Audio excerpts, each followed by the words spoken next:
Michelle, are you ready? Yes. Okay. I'd like to call the meeting to order for the open session of the Menlo Park Fire Protection District. We've adjourned the closed session at 7:14, and there are no reportable items. So for the regular meeting, if you could do a roll call, please, Michelle. Director Crawley. Present. Director Jones. Here. Director Bernstein. Present. Director McLaughlin. Here. Director Solano. Here. Okay, you can all stand for the Pledge of Allegiance.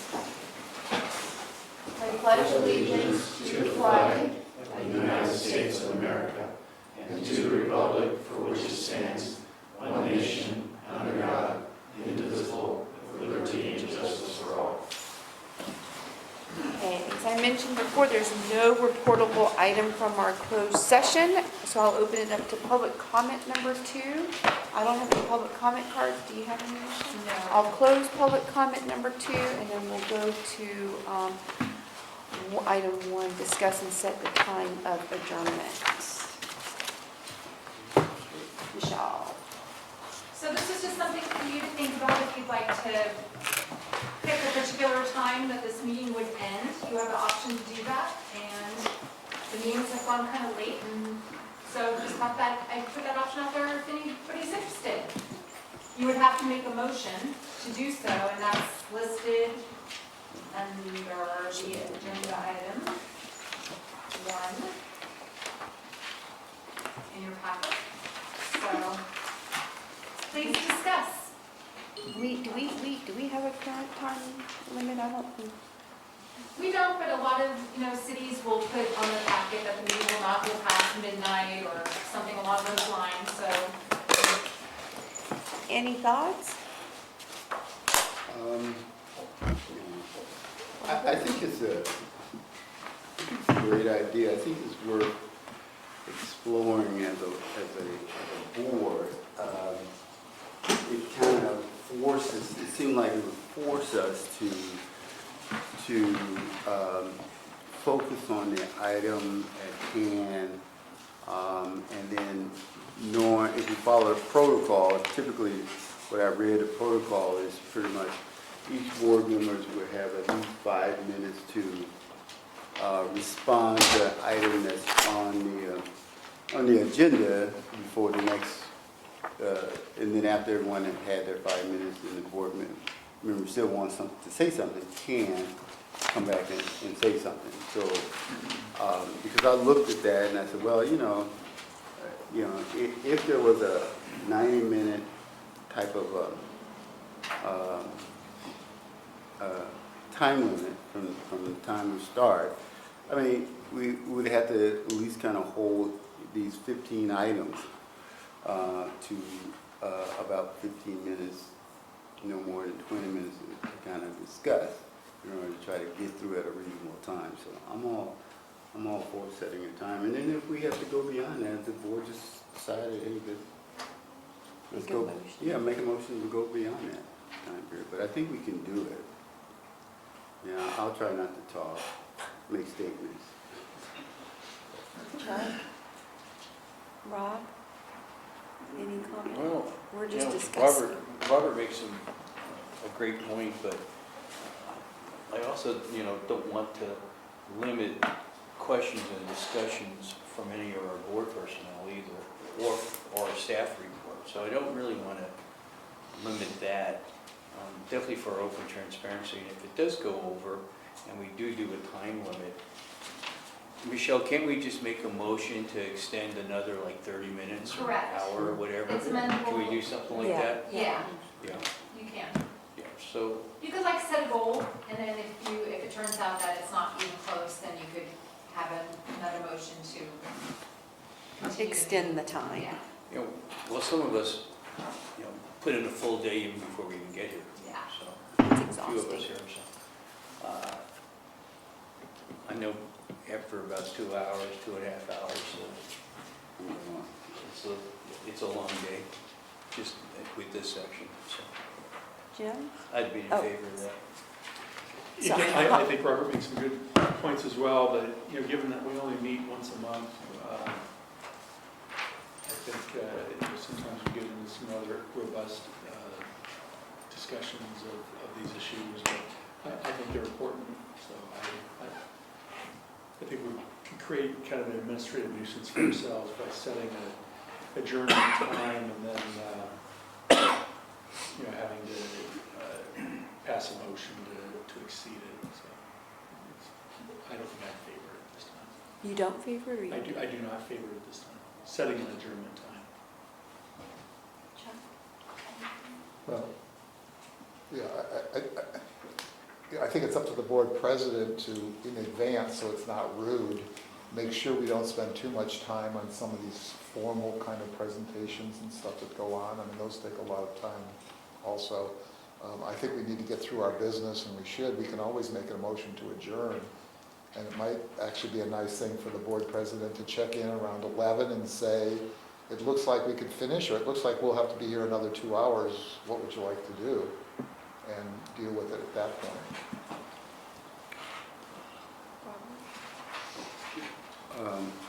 Not to be the contrarian on the group, but, and not, not Chuck, this is kind of, you said something that to check in at 11 o'clock. The assumption is that, in my mind, oh, we're going to go to 11 at least. Rather than, let's see about trying to go to 10. Kind of, checking at 10, to see how the group is. And then that's setting a time limit to, again, it gets back to setting that time limit, because you can't say, well, we have to say 3 hours, not 2.5 hours. And there are robust conversations that take place, and I think that's to be expected at some time. So, Any other discussion? Does anyone want to make a motion to put this on, to set a time of adjournment? Well, I'll make the motion. I make a motion that we set a time limit for adjournment at, no 10:30, 10 o'clock. I mean, whatever is comfortable for folks, and then as Chuck mentioned, we'll check in at that point in time. So the motion is to set a time limit for adjournment at 10 o'clock. 10? You want to set midnight? Well, no, I'm just looking at, we just got out, we just started this meeting 10 minutes ago, so, it's, like, I agree that, that the meeting should be as efficiently run as possible, and, it's not just presentations, but just in general. But I don't want to curtail discussion, and we just started this meeting 10 minutes ago, so that means it would be 2.5 hours of a meeting. 10:30. So I amend my motion to adjourn at 10:30. Is there a second? Yeah, I'll second it, or maybe we can put a 3-hour limit instead of a time, like say 10:30, like 3 hours. If Well, start we could late. have normally our meeting starts at 7, so that would be, I'm just saying that, For tonight. Yeah. I think Oh. every meeting will probably go through this and set a time limit. oh, okay, I thought it was a policy that you wanted to put in the policy to set a time. No, I'm just responding to setting a No, time. it's just for tonight. for Oh. tonight. Okay, so are you seconding, Robert? Yeah, I'll second this motion. Okay, any discussion on it, Jim? Okay, there's a motion and a second, all in favor? Aye. All opposed? Or they, No. So I'm walking out at 12 o'clock.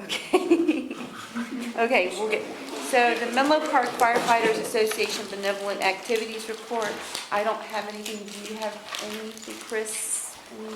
no. Okay, no, I didn't mean to put you on the spot. Okay, report of the fire chief, Harold. So, before I jump into the items, I want to make sure that, so we just received a certificate of achievement for excellence in financial reporting, Yay. and it's for the CAFR, and the comprehensive annual financial report, and it's presented to the district, so we accept it on behalf of the district, but I'll pass it around so you can see it. We might upgrade to a slightly better frame. And then the other part of that is we have a award of financial reporting achievement. The what And achievement? Award of financial reporting achievement by GFO as well.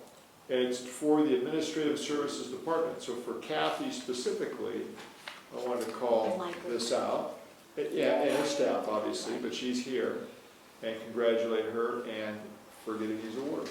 Amen. Thank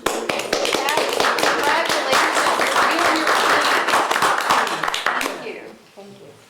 You want to say anything, Kathy? No, just that I wanted to make a special call out to Long Lamb. I think he does a phenomenal job and works real hard to get these certificates.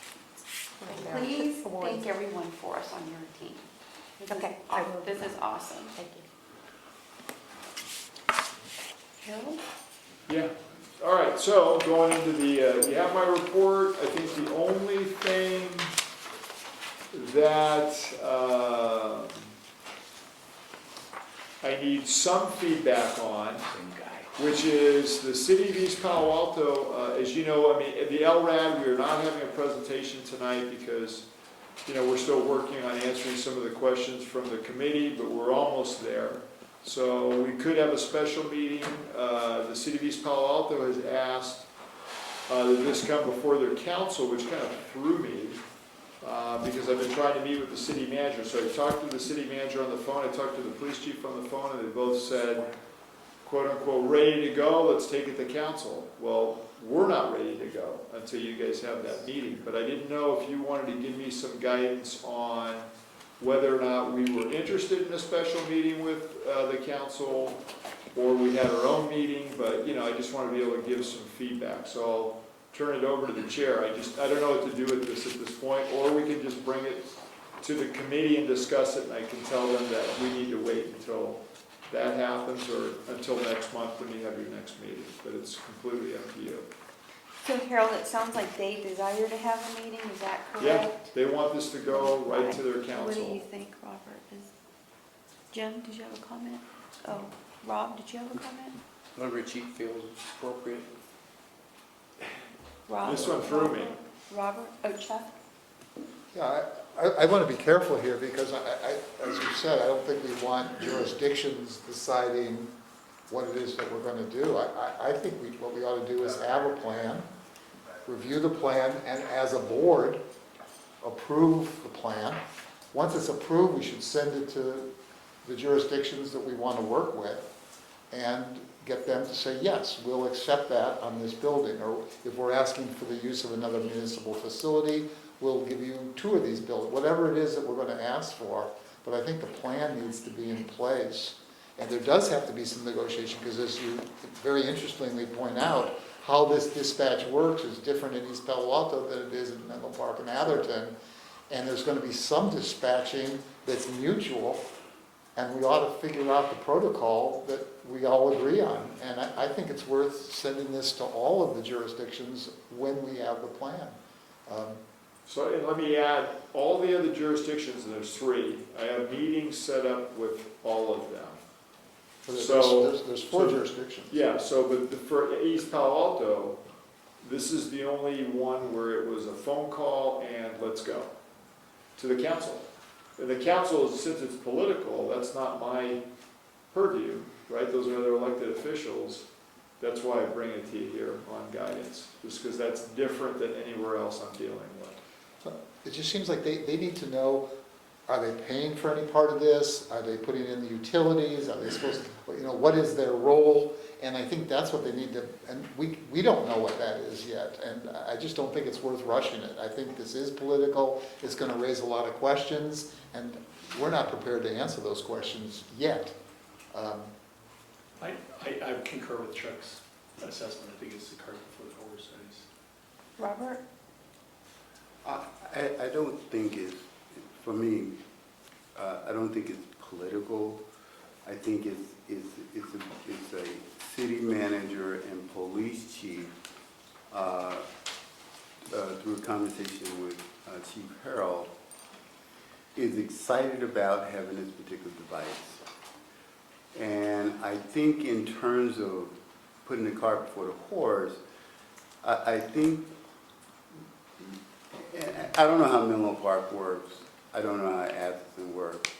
What I do know, the chief is right in terms of, we should have, since we haven't had, we haven't met with the other cities, we haven't met with the city of East Palo Alto this year that I know of, that we need to go to them and let them know and talk to the city council members about this system. And that's all it is a conversation about the LRAD system. It's not about trying to pull together a plan at this city council community meeting. Because if there's no support from the community, then the system is not gonna work for the council members. And so right now, I know council members are interested, want to make that happen. I know the city manager and the police chief, listen to Chief Earl right tonight, is excited and ready to go.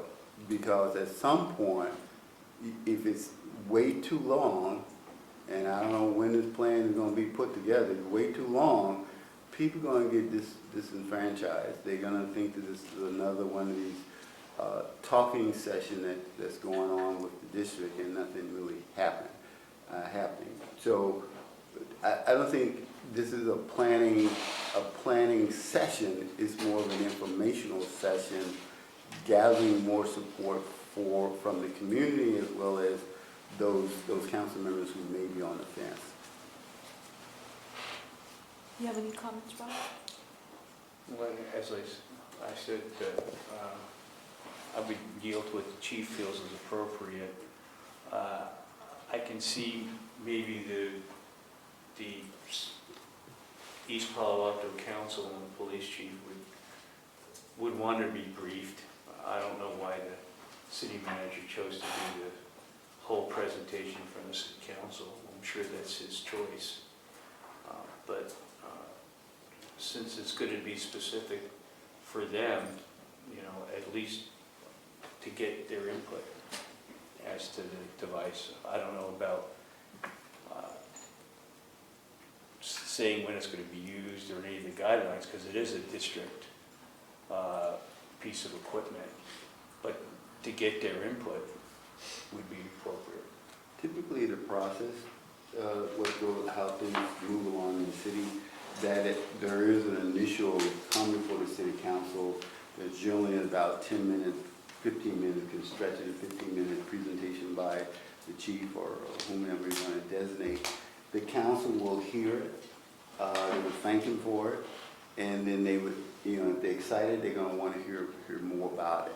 And at that point, because all it is an introduction, introducing the idea to a much broader community via the city council.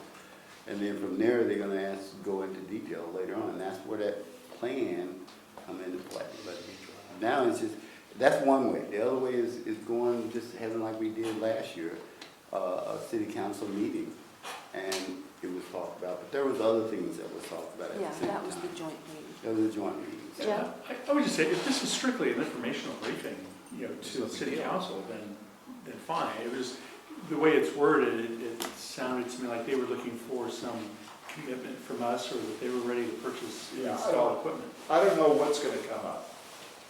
I'm just telling you, I talked to the police chief over the phone, I talked to the city manager, we've communicated on email, he's left me a message, and every time they want it to go to the council, I don't know what the council is going to ask me. All I know is if it's going to go to the council, is the board, since that's political, it's not typically where I go. I wouldn't have any problem with the chief making an informational presentation, even doing a demonstration and responding to any inquiries that the council might have.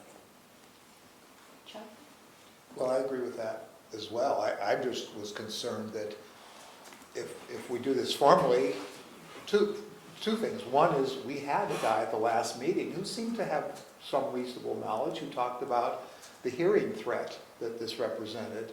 And if he were there and said, well, what did you find out about that? And we say, oh, we don't know.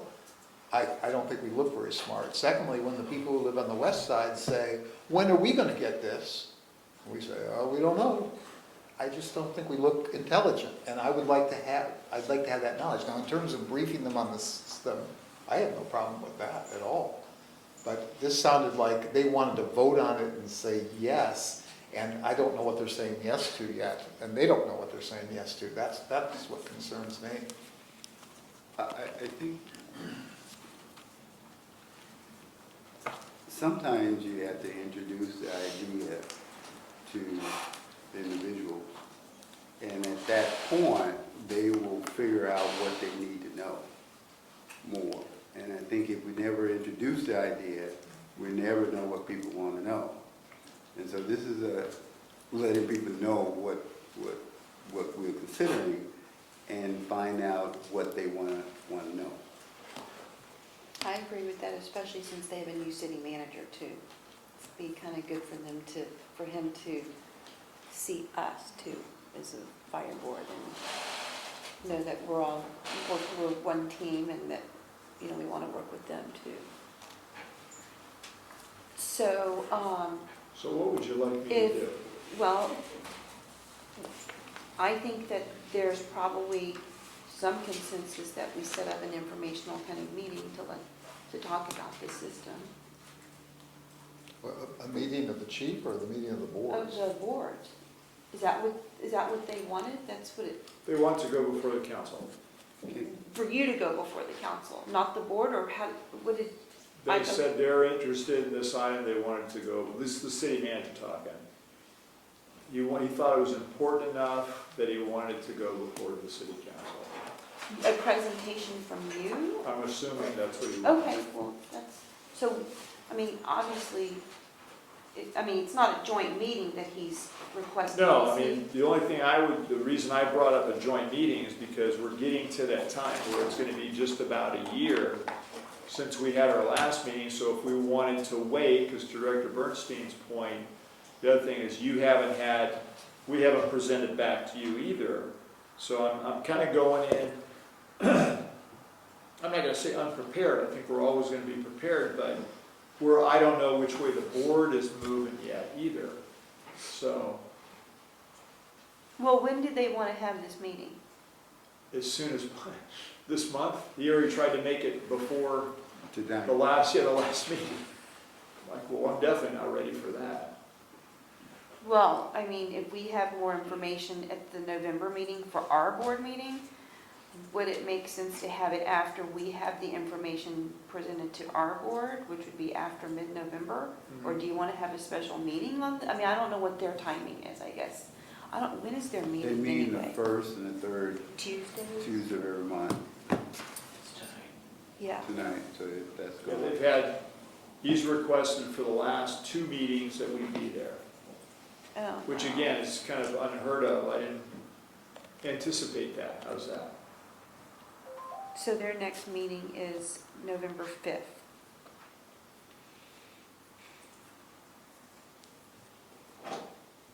So And then their next meeting after that is November, the same night as our meeting. I think, through the chair, if I may Yes, make a please. suggestion, I think that, in barring the fact that Chief is willing, I think at the next meeting, if we can set it up for the next city council meeting, which would be the 5th of November, as a way of introducing it to the city council member, have a previous slideshow presentation, whatever, 10, 15 minutes. And then from there, the chief can make a recommendation for later on, whether in December or even January, to come back to them with a plan to let them know the full plan. But I'm sure by then, could be done worked out something with the police chief, because it seemed like that's the integral part of this notification thing. And so, yeah, let me go back even further. So where this came from was it was sent to the Emergency Preparedness Committee. And the Emergency Preparedness Committee said, well, we hope you're talking to each city manager, police chief, since they're going to have some jurisdiction over what the messaging should be, implementation, support, all those different things. So I sent to all 4 jurisdictions a quick email that said, here's what we're looking for and what I propose. And from that, the city of East Palo Alto, again, the police chief followed up on, wanted to coordinate communications, and so I think we did that. And then we talked subsequent to that, and then the manager said, I want it to go on the council agenda. This is important enough to do it. So I was not, so hopefully that explains it. I wasn't anticipating that. My move was, and my response was to the managers and the police chiefs to let them know, get the information, get the buy-in, get, whatever coordination we needed to have. I never anticipated I would be going to a city council. So that's my, I guess that's a good thing, but it's kind of my dilemma because I had never seen that happening. So I didn't know what to do with that, other than to say, I can't go to your next meeting, and I didn't go to the subsequent one, which is tonight, because we're meeting. And so it leaves me somewhat on the hook again with, what do you want me to tell them? Well, I One mean, last thing. This city manager is aware, the last place he worked, he was heavily engaged into CERT, and they had a system there too, so some type of notification system. So it's not like he's foreign with it, and that's why I think he's so excited to move forward, because Yeah. he's seen it work. So you would be prepared to do a presentation at their next meeting, which would be November 5th, is that correct? I mean, we would get prepared to do that. And then when I say we, I'm looking over here, so. And it would be it'd be informational. It would There's have no to be. commitment, yeah. Because again, now we're getting ahead of where you are as a board. So I say, this was an unprecedented move, caught me completely by surprise. Well, I mean, how does the board feel about just having Harold do an informational presentation on just this system, I guess, right? It would be just that, what's an LRAD, how does Yeah. it work? Just and like so what we forth. had at the Demo if they beginning. wanted to. Yeah, That'd be trailer. fine. I have no problem with that. Okay, so Well, Chuck, yeah. And I think a simple question like, what questions do you have that we need to answer? Yeah, Right, I mean, I think that'd be great. okay. okay. So I think you have to, that would be for the November 5th meeting.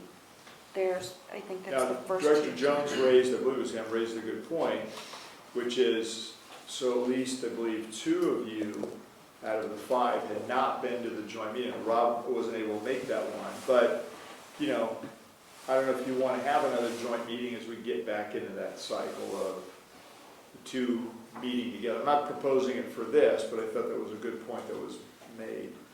Because it's been about a year, I believe, since we had Yeah, the joint. December of 2018, I think, was the Yeah. joint meeting. Yeah, remember, we were the ones that raised it there, so. Okay, we have your direction. Okay, Okay. we'll do it. Anything else on the chief's report? The only other thing is towards the end, you get into, some of the different activities and so forth. So obviously the annual pancake breakfast and open house occurred. I think every director was there. Thank you for that.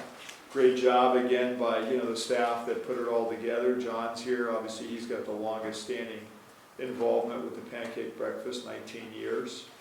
We have a dedication ceremony. I'm going to try to, I may change the date, but right now it's October 21st for the heavy rescue, the airboat, and tech ops vehicle. The only reason I would change it is because we have some labeling that needs to go on the vehicle, the tech ops vehicle, and the airboat. I'm not sure that it's back yet, so I might tweak it if we can't reasonably get that date, but the goal is to do it that day. Rosenbauer gave us the dates now for the CFT being here, November 21st through the 22nd. And then the holiday award ceremony luncheons is December 16th. So those are all the upcoming. Where is that? Do you know where that's going to be? What's that, the holiday luncheon? Yes. Four Seasons again. Okay.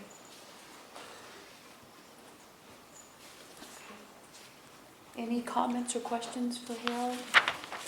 I have a real Sure, quick, yeah. through Harold, I was curious from John, do you have any idea if the pancake breakfast had more attendees this year than last year?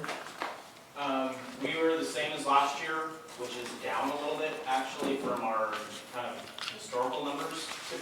We've been running 11 to 1,300. This year and last year we were between 900 to 1,000.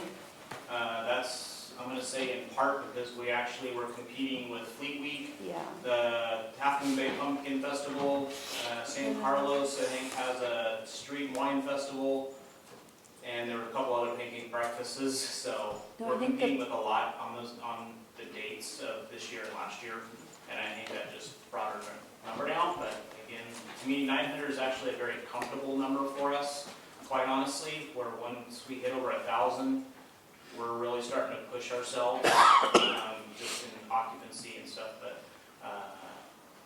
we raised $10,000 this year, which is still right on par, so it was great, successful, good community outreach, and again, amazing partnerships, so it was a success. Thank you. Okay. Any other A comments? lot of very happy people. Yeah. Yes. It seemed like it was more people Yeah, I than thought that. you mean, said it over was pretty 2,000. crowded. It seemed pretty I It crowded. seems like there's more to do, right? I think that's the, Yeah. we I got think more that's- We're just activities. really good I at think that was feeding the it. people and pushing them in the Yeah, back. in the backyard. Get busy with activities. Right. Well, I know the kids were. They were very. We've got that system down well after 19 years, so. I think it would be worth considering, I don't know if it's another pancake breakfast, but doing something on the east side of 101 at some point, because there's a lot of interesting equipment. I think the displays were interesting. I think it's an opportunity to get people to sign up for things and learn about the trainings, and for CERT to pass out information and so forth. Maybe it can be tied in with that safety fair that we're talking, the 2 safety fairs we're talking about doing over there. But that idea of being able to see the car, the jaws of life and so forth, I think that would Love really that.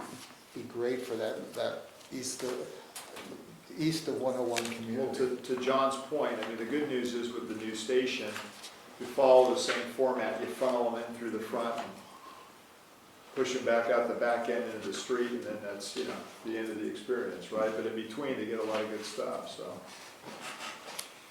Any other comments or questions, or Harold? Okay, then we'll move on to the public hearing, which, the first one is item number 4, which is the second reading of ordinances for the town of Atherton, city of East Palo Alto, city of Menlo Park, and the areas of San Mateo County served by the Menlo Park Fire Protection District, and adopting the 2018 International Fire Code with 2019 California amendments and local requirements. Do you Okay, want to comment? so I'd like to recommend that you waive the second reading and open up the public hearing.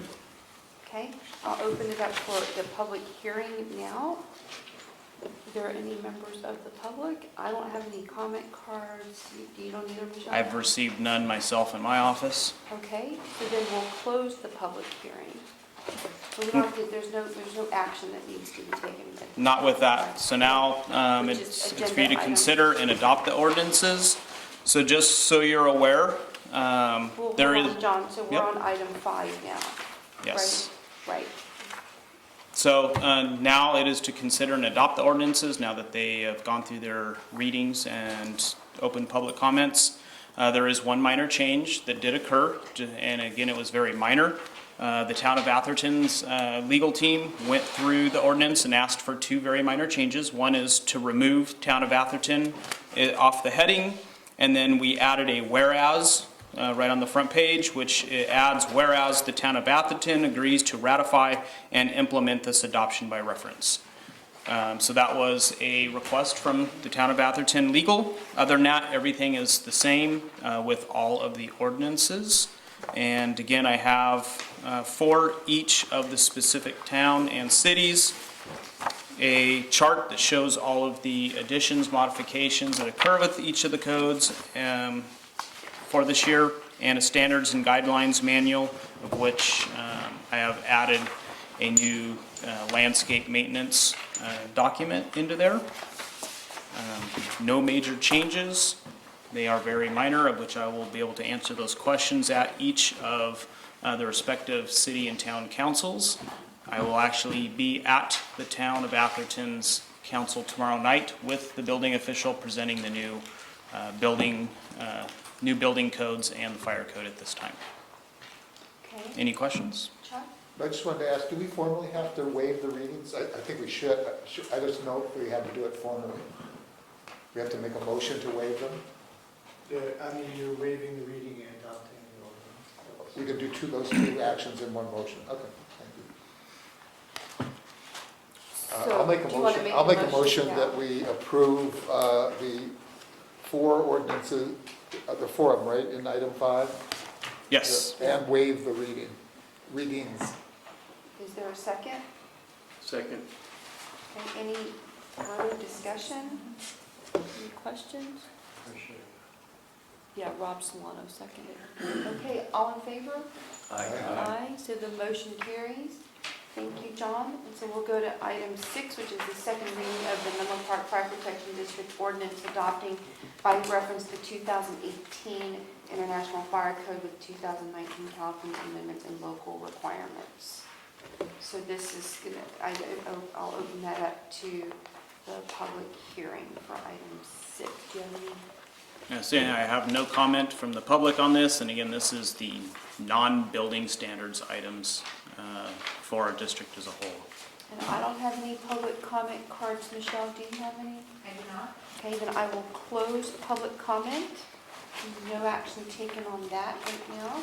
So we'll move on to item 7, which is to consider and adopt the ordinance for the Menlo Park Fire Protection District adopting by reference the 2018 International Fire Code with 2019 California amendments and local requirements, hereafter known as the 2019 California Fire Code and local amendments. John? Again, no changes, and it's following in suit from 3 years ago, and appreciate the support. Is there a motion to? I'll move to approve the ordinance and to waive the reading. Engine 1. Second. Any further discussion? All in favor? Aye. Aye, the motion carries. Thank you, John. Okay, thank you, and just so you know, these will go into effect on January 1 of 2020. Sure. They have to be ratified by the various city councils for that to be the case, For right? their each one specific, yes. Okay. And John will shepherd, he'll shepherd each one through that Yeah, process. I am working with each of the building officials and already have matching language in as needed in specific items. Will you report back in November if, in fact, there's some hang-up? Yeah, I'll report everything to the fire chief, and I'm sure he's included in his fire chief's Well, report. we have liaisons and so forth who could communicate then. The only place we anticipate there may be an issue is the county. We'll see. We hope we're wrong. Okay. Any other comments or questions? We'll go to the consent calendar. Does anyone want to pull off anything with the consent? If not, is there a motion to approve the consent calendar? So moved. Is there any discussion? Sure. All in favor? Aye. The motion carries, and then we'll move to the regular agenda. To item 12, discuss and accept the fiscal year 2018-19 fiscal year-end report and adopt a resolution authorizing amendments to the FY 2018-19 and FY 2019-20 budgets and allocations for funds for the 2018-19 budget. Kathy? Okay, so this report is our year-end fiscal report that provides a summary of financial activities and also allocates unassigned funds to reserves, amends the final budget for 18-19, and more accurately reflects the 19-20 budget. So on page 2 of 13, you have the executive summary. Oh, I did want to point out, these numbers are not audited at this time. Our auditors are working on the audit currently. So just to let you know, they're unaudited numbers, but shouldn't see any significant change or difference. The total fund balance increased 5.5 million to 61.4 for 18-19, due mainly to favorable revenues, but also underspending on budgeted funds in the fiscal year. So that's the big picture. As far as, I have the general fund activity showing general fund revenues and comparing it to budget and prior year. And just to kind of give you a quick go through, then we have the Um, On page 10 of 13, the general fund year-end fund balance, so you can see where the fund balances are for each of these. This is only the general fund, does not include CIPs and debt service. So for the general fund, we ended up with total 8.2 million unassigned fund balance. And on page 11 of 13 are the recommendations for some of those funds.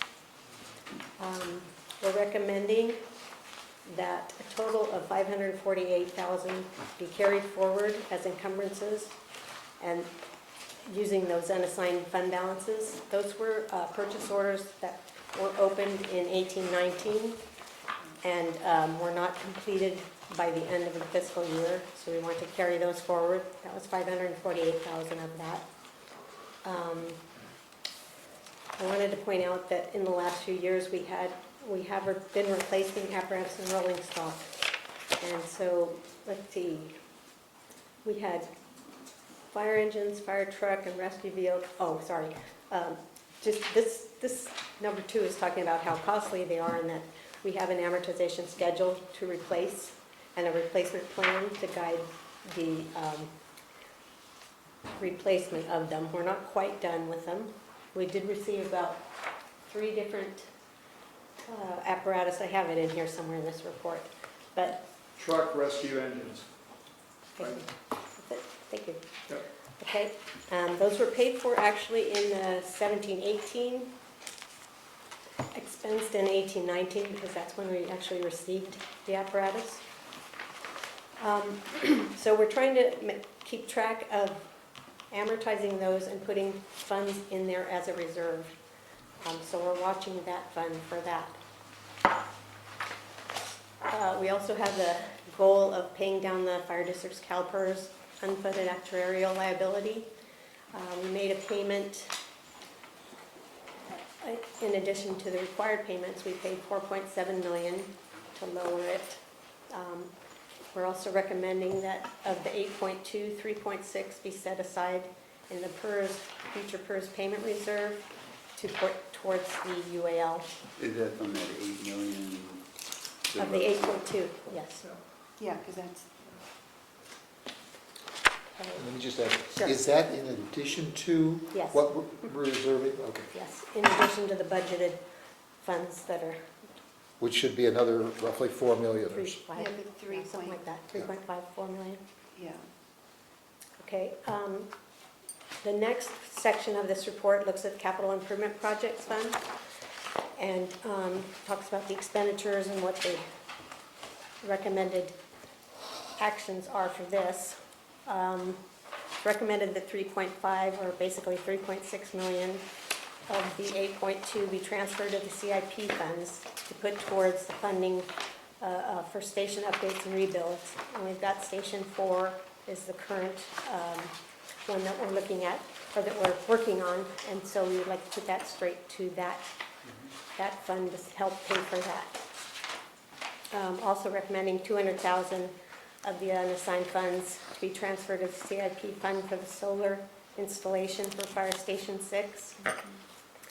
And, let's see, 300,000 set aside for amortization for Station 2. So we're going to start putting funds aside to rebuild stations as they get finished. So Station 2 being finished, we've been putting funds aside to be able to fund that in 30 years, a new station. Excuse me, Yeah. Kathy, is that, so every year we setting aside a 3? Yes. Pretty good idea, I think. Very good. So do we have a schedule or policy about every project station we finish that we would do that? We include them don't into have the a mix? policy, we do have an internal process at this time. Can I just- I think it's been the sense of the board, certainly on the finance committee for the last several years, that this was highly desirable. Yeah. So there's been a lot of push toward it, but it's not been put into policies, and Virginia was talking about us kind of. Codifying. Yeah, some codifying some of these policies somewhere. For They UAL. could either be financial policies, they could be board policies, it's not clear what they would be, but I think this is, it should be, you know, if any of them, I think this is really one that should be cast in concrete somewhere so that whatever any excess that is achieved at the end of the year, that a portion of it goes towards this, because it'll be upon us quickly. We may not be here, but, you know, it's good to put away for a rainy day. mean, I that's think what that- I had been- I think it was planned that this would be a scheduled payment. In other words, we'd know how much it was, and it would be, in effect, budgeted to do that year in, year out, regardless of what our balance were. Certainly, we could put more to it, but this would be something done regularly. It would be just a regular expense, a non-cash expense, but an expense, and I might not be using the exact That's word reflected, for public sector Yeah. accounting, True. but That's the thought process is correct. it's like, it would be part of the budgeting process every year. Yeah, I think. Budget the transfer of funds into the reserve Right. for, I mean, go on. I was gonna say, it is something that we had discussed as a board at the beginning of the year as something that we wanted to do. So, I mean, if the board, I don't know if it's appropriate to bring it up now, but if the board says, oh, the finance committee maybe should look at something, and if you want to draft up a policy that at the next finance committee that we can look at, that'd be good, but I don't want to get ahead of the board if y'all think that that's appropriate, based on what you're saying, Robert, and what Chuck is saying too. We could look at that. What do you think, Chuck? You're on the finance committee. I think it just needs to go back to finance committee and look at it and try to put some meat to the bone, some policy to the paper, and so we just know exactly that, you know, what our charge is on that. Okay, so what do you think, Chuck? Yeah. Rob? I mean, if that's something that we can do, we can just direct Kathy. it might even be an amendment to our reserve policy, Yeah. because we specify each type of reserve, and we could put something in that to specify what this is doing. Well, the only reason we might not, even a little bit broader on that is because I know Virginia had an interest in The specifying the Unfunded accrued liability. yeah, so that, which wouldn't be in, would that be in the reserve policy? Probably Could not. be. It- It's okay. not, I mean, It's the operating there is budget. a discussion about that reserve and what it's for, but Right. not how much. will be Well, going maybe in there. just, can you bring an item for the finance committee to look at? And then we can figure We discuss. out how to move forward at the November committee meeting to see if we want to move forward to the board meeting. What do you think, Chuck? What do y'all That's what think? the board would like. Yeah, I think it's, It would be a good idea.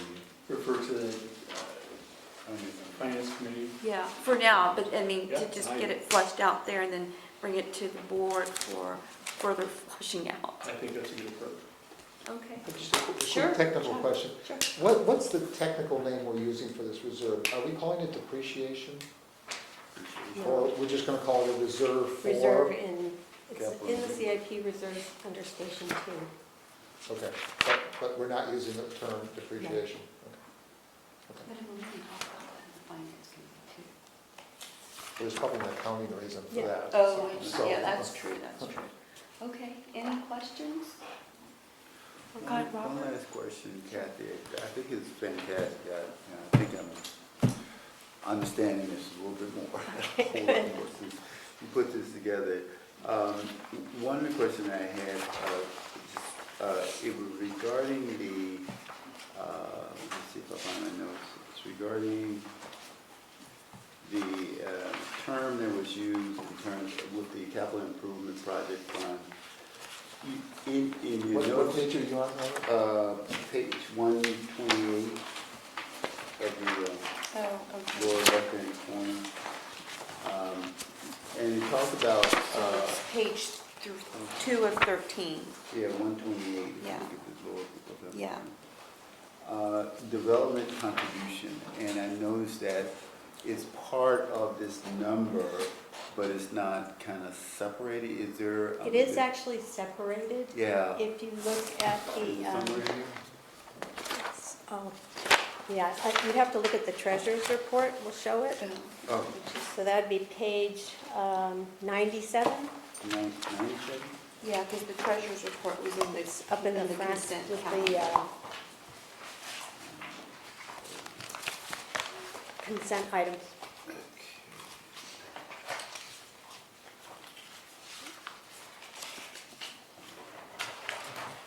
It's page 3 of the treasurer's report. Yeah. 97, and in the middle section where it says committed to, it has budgetary deficit, and then it goes down and you can see station 1 and 2, 3, 4. So in the middle, we have development contributions. And that, as you can see at this point, is zero. Oh, I There's see. $0 there Yeah, yeah. because we transferred those to pay for the apparatus. So that's where we'll see it, okay. Right. I just wanted to add, this was something we discussed at length several years ago, Robert. These were monies that had come from developers in lieu of impact fees, or to replace impact fees. And even though we're not required by law to segregate them, we felt it was a responsible thing to do, that we would account for them in the same way we would be accounting for them if they were impact fees. Because under impact fees, those have to be segregated and used only for the purpose for which it's specified. So we're pretending that these are impact fees in a sense. It's a good pretending. Yeah. Yeah, I saw it and I, skipped right over it when I read through that page 97, so thank you. Thank you. Any other comments or questions? Comments or questions? Okay. Bob? Yeah, you have any comments? So you just need to accept this. No, we have a There's a resolution. Oh, okay, yes. I'll make a Mouthful. motion to, Sorry, I didn't. I'll make a motion to approve the resolution about the approving and transferring and amending as stated in the resolution. Is there a second? Second. Any further discussion? If there's none, all in favor? Aye. Any motion carries. Thank you, Kathy. Thank you.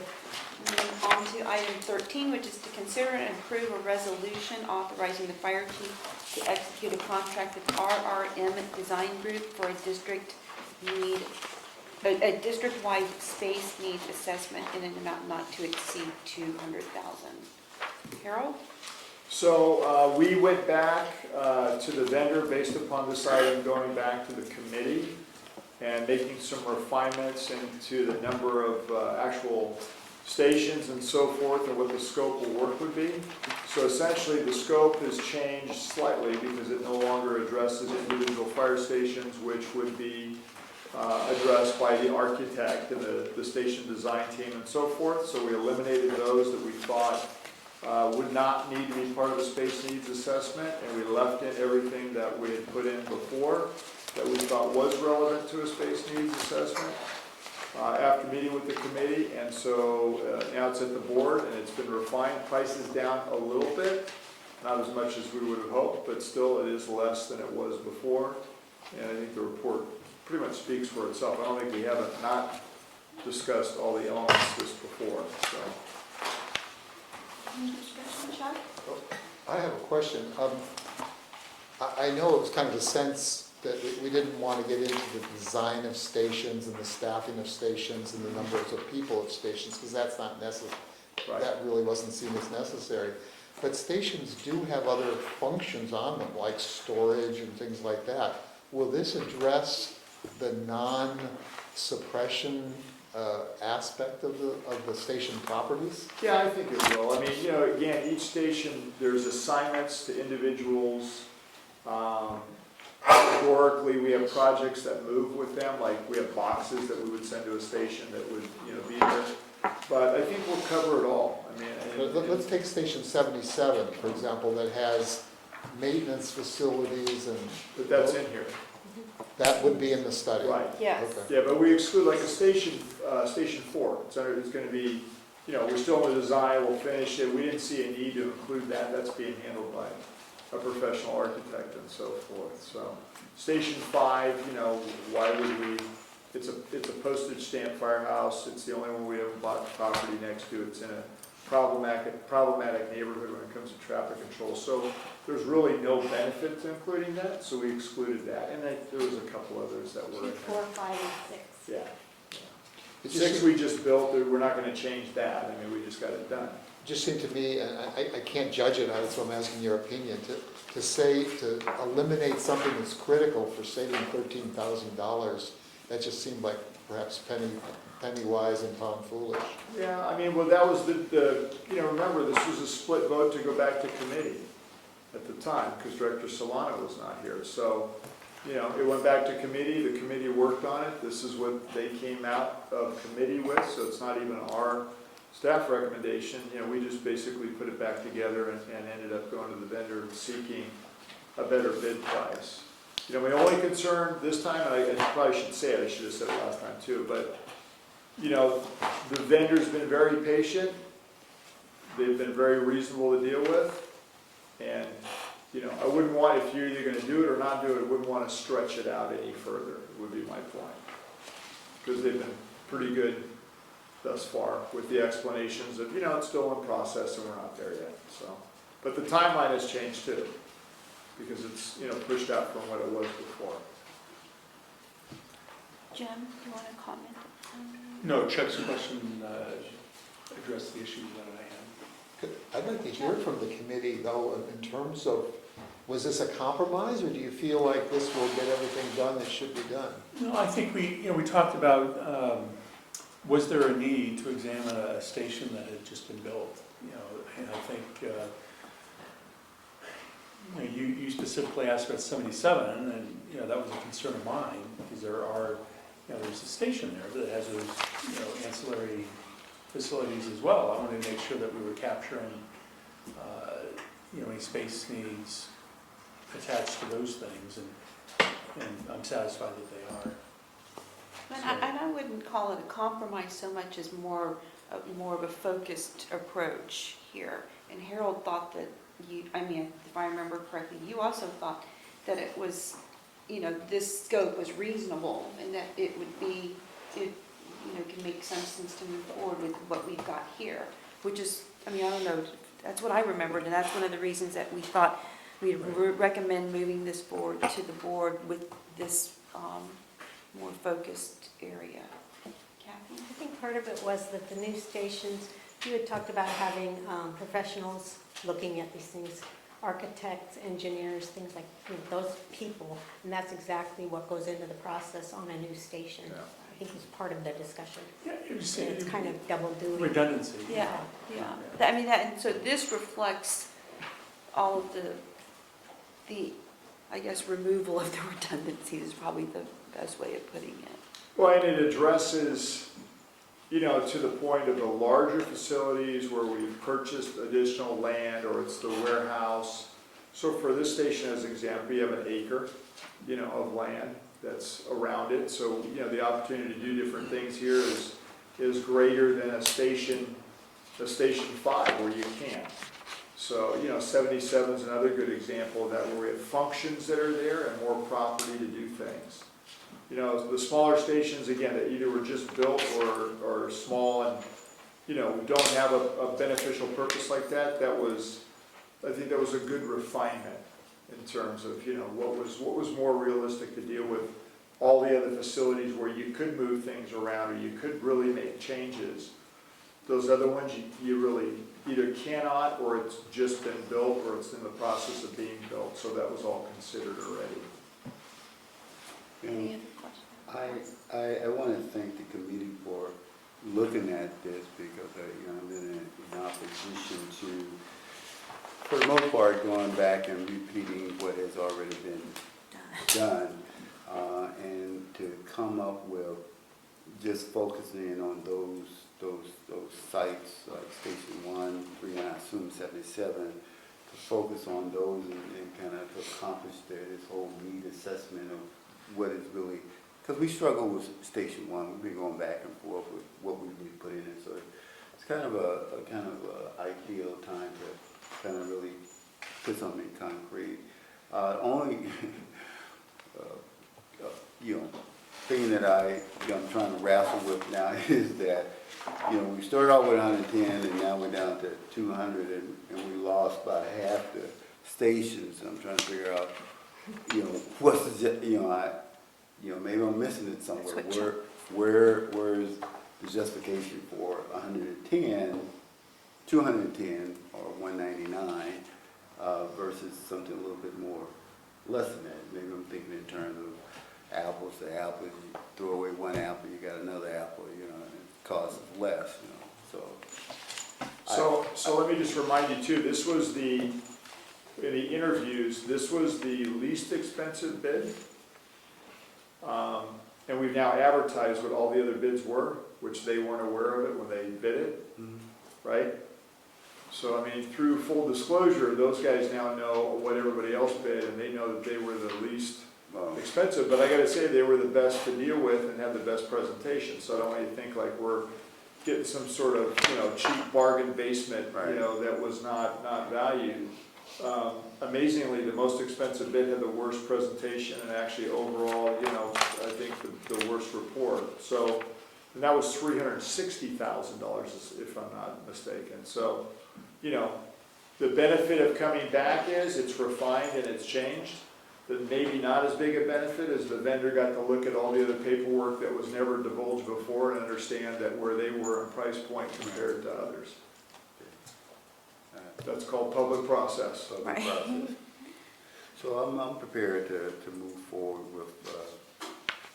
with this because I think it is worth. Do you want to make a motion? Well, one last question. Sure. Does this, during the study, if this is approved, what is the impact on moving forward with the capital improvement projects? So Director Bernstein asked some questions about that, and we gave you some answers specifically to the 2470 Special Ops Warehouse facility.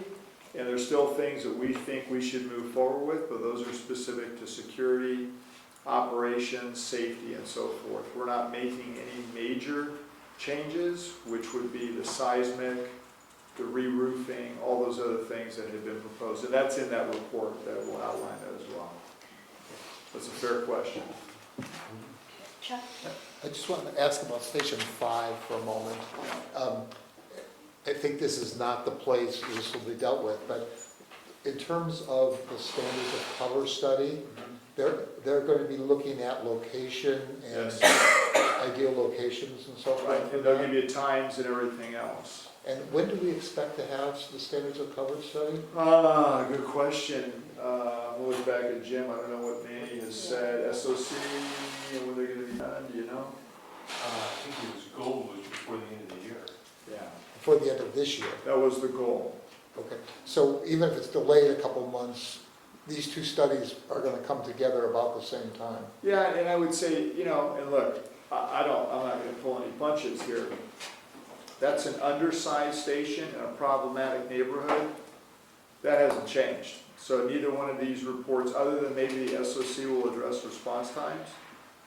And if what goes on in North Fair Oaks on Middlefield happens, it's going to even be a worse thing. So, and then at some point we're going to have to address Station 5. But the only reason I'm hesitating here is because I don't know what Caltrain's going to do with the overcrossings. Atherton knows as much as we do, and I think they're impacted by it too, because that station is one of the stations that also serves both Atherton and county and all the other things. So, it's the delays in there, that's not acceptable, and it's still a problem, so. Thank you. Any other comments? Jim? Is there a motion? Do you want to make I'll make the motion that the resolution to authorize the chief to execute a contract with RRM Design Group for district-wide space needs assessment in an amount not to exceed $200,000. Is there a second? Second. Okay, Robert Jones seconded. Any other discussion? If there are no further discussions, all in favor? Aye. The The motion carries. Thank you. Thank you. Get working. Yeah. So item 14, consider and approve the interior and exterior work that enhances site access, security, and function at the warehouse located at 2470 Fulgus Avenue in East Palo Alto. Harold. Yeah, so this, the next report, obviously in answer to the question and kind of coming back again from the last time that we brought this, I believe we just went to the committee. I don't know that we went to the full board. Other than I know that when we went to the full board last time, we tried to just come with things that were security and safety improvements. So this is just an addition to that as we continue to work on this piece of property, understanding that there is a space needs assessment report, understanding that there's still things that we need to get done and accomplished there as well. So I'm happy to answer any questions to specificity, but it's a far cry, much less expensive than what the full project was being proposed at and discussed about regarding, again, seismic, which was first the overhead, right, specifically for the tilt-up building and the roof structure, and then secondly, at the ground level to put in piers and so forth to shore up all the walls in the building. So, and then full re-roofing of the entire facility. I know there was some. Chuck, did you have any questions? Well, thank you for the answers to my question about, what's critical here. Let me ask about the two things you mentioned, the site lighting. Is that something we could accomplish using portable lighting or temporary lighting? So we've had to do that for different deployments that we have, or when we've had things where we have to work at nighttime. And do we own that lighting equipment, We or do we have to rent it? own one light tower. And so it's somewhat of a safety and security issue because, moving around, you can move it, but I mean, we only have the one. And so the last time that we were out there for deployment, in fact, I think it was no, it wasn't that one, was it? No, it was the night before. So they have had to use it because of people coming in for deployments and so forth. And it's not the ideal way to go. The good news at this point, you still have the art center that's under construction, so it fits within the motif of all the construction going on. But at some point, we just got to upgrade to better lighting that's out there. What does a light tower cost? I don't know. I don't know either. We could find out. $10,000, more, less? Well, the one we bought before, we got from Allen Equipment before they went out of business. So, we got that, I think, for about $6,000, but I don't know what a newer or used one would cost. Especially now, because everything's expensive that you use for construction. So. And let me ask about the automatic gate. Obviously, if there are people out there, then the gate could be left open because there's security just with the people there. Right. And when no one's there, the gate could just be manually locked. Which is what has to happen every time. But And beefed up a little bit because the current gate is the existing gate from the old site. I mean, we propose to do it differently to make it more secure than it has been. Have we had any incidents of vandalism on the site yet? Vandalism, no. Security issues, yeah. That's gotten better as the homeless RV encampments have slowly been getting cleaned out. But still, it's an industrial area that doesn't have as many, it doesn't have, I wouldn't say good security, but it's more, there's not a whole bunch of people around at nighttime. How's that? Jim? So this proposal includes developing a debriefing area Right. with some acoustic features, HVAC, carpeting, AV equipment.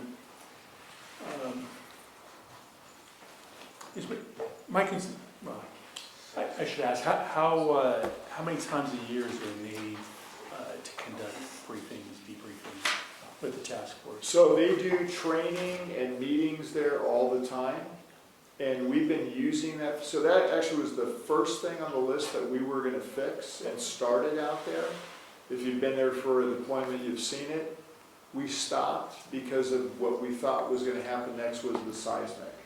So if the seismic was gonna happen, the upgrades, we didn't wanna do anything with the walls because obviously we didn't wanna redo something. At this point, since that's kind of in question, you know, and to their point, we've been making things more difficult for normal business out there because we've always had a classroom and a briefing area to do training.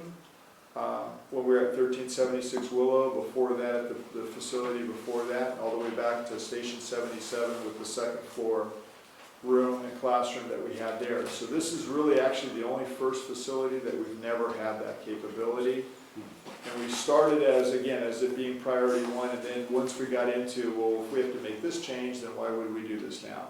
Since we pushed all that back, and now with space needs and everything else, they said, hey, can you please include this because, you know, we're hamstrung. And so now we're dealing with doing training in dirty areas and things where it's not completely set up. It was started, it was painted, it was prepared. I think the things that are left are the flooring and then the acoustics because of the sound and so forth, but, yeah. Are you able to use 77 to do the briefings and training? We are, but we'd have to move them to another site, which is not conducive. So most of the time, how we do things now is we set it up as if we're on a deployment because, you know, the site isn't really set up for that. If, I know there's another item to consider the warehouse structure as a whole, do we replace it? If, just for sake of discussion, if the decision was to replace the warehouse facility, would this still be a wise expenditure? It would go away because if you replace the whole thing, it would be gone. But let me just say this to you too. Initially, we had said, because if you remember the old facility, we had a classroom up there, we could use it for training, so we can't really do that easily, especially as inclement weather and it gets colder and so forth, or if it was too hot. And the other thing that we were going to use it for was a board meeting room out there for the community, a backup emergency operations center if we needed it to be put somewhere, because we don't even have a map configuration anymore. Not that that is ideal, but it's better than nothing, and we have nothing currently. So I'm not sure I understand. So if the decision were made to eliminate or replace the warehouse structure, yeah, you would still propose moving forward with these improvements? well, if the proposal was to eliminate the warehouse, like tear it down, Yes. yeah, well, in a new structure, I don't know that we would propose to put it in this structure then. Okay. Yeah, I would presume a new structure that, perhaps it might include those items. Right. I guess I kind of view this as kind of contingent on the major The space. question of, do we replace the warehouse or not? I mean, Right. if the decision were made to replace it, then it sounds like this proposal. Then you would Might not be lose, relevant. you would lose that investment in there. So if that's the case, then, so you would not recommend moving forward with these expenditures if the decision were made to replace the warehouse? Correct. Then perhaps we need to switch the order of these two items then. So, I think there's a lot of value in what you're saying in terms of how much money you want to throw at this to tear it down. And we put $1 million in to tear it down, next year. I think that's not that prudent. And I think some of these items like security is kind of a low-hanging fruit, low cost, especially if it's going to protect the investment that's already there. When I look at, like the phase one, that's a big ticket item. Phase re-roofing, that's a big ticket item, but it may need to be done if it, keep it from flooding out of the place over there. I don't know. Structural phase two, that's a big ticket item. So those I'm with you that, we don't need to put $2 million in it to tear it down.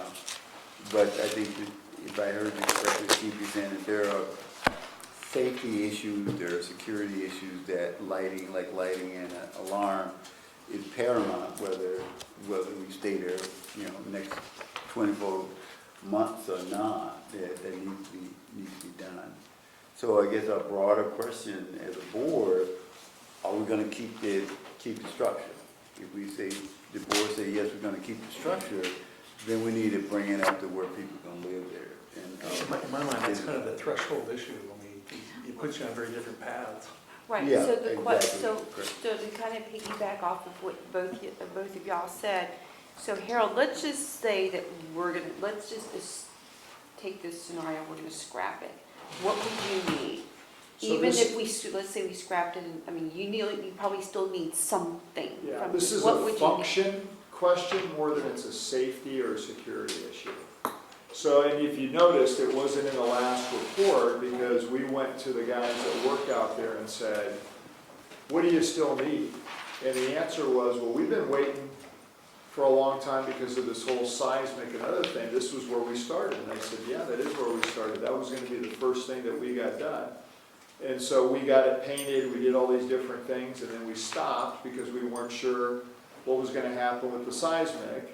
And then obviously we've been, for a period of time talking about space needs, and now we're not going to move forward with that. So, and talking to people working out there for the functionality of the facility, their comment back was, well, we've been in here over a year plus, and we still haven't finished the very first thing we started, which is we have a classroom, we have an EOC, we have a training, we still don't really have that. And I said, I know, I get it. So we'll put it in it's under function, you're right, it's neither security nor safety, and let me just give one caveat. If we decide that we're gonna tear it down, I don't think we're gonna decide to do it in the same year, more than likely, because we have a bunch of other priorities too. I mean, it's a timing issue too. Right, and so their concern was, we don't know when, if we even built a new facility or did anything, when would that be?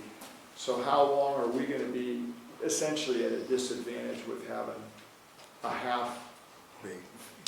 half-finished project, which is, again, the roof, the walls, the lighting, that's all been improved. There's a cabinet they got rid of the bathroom in there, they put cabinets in, so you have a place for a coffee pot and other things that you can do there. We modified the bathrooms in the adjacent warehouse so they could be used for any kind of student activity in there. And so that's as far as we got, because anything after that, you touch the walls if you do the seismic. So we stopped. So, in terms of just it seemed like we had to get to the question or the decision of whether it's a go or no go on this building, whether we're gonna keep it or we're gonna scrap it or, because, that needed to be done yesterday, because these decisions can be easier in terms of what to do with the money. So to me, I think the board needs to kind of really, I think for the chief and everybody that's out there, say to kind of really get to this, what do we want to do? My opinion is that I think we need to keep it, we need to spend the money, but, keeping it for 2 years and throwing away $2 million, that's not very practical to me. So, but yet still there's functionality that needs to take place. It may take 2 years to come to a decision, but functionality needs to go on. And improvement needs to be made to make that happen. Jim? Again, if the decision were made to replace that facility, I don't know if you have any estimate of what kind of schedule that would be on, given the mitigation, the soil mitigation. So my point there being, I think the sooner we start the process, the better. And I think it's identified in the report that you would need to identify some temporary facility to operate from.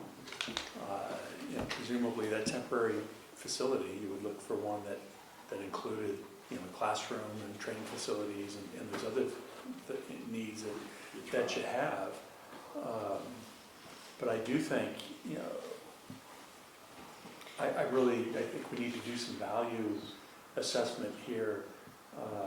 How much are we willing to spend to rehabilitate the current facility if we find that it's inadequate and should be replaced? I think the sooner we start that process, the better. But don't forget in your priority list, and we haven't looked at it with this in mind, but, we have Station 4 and then Station 1.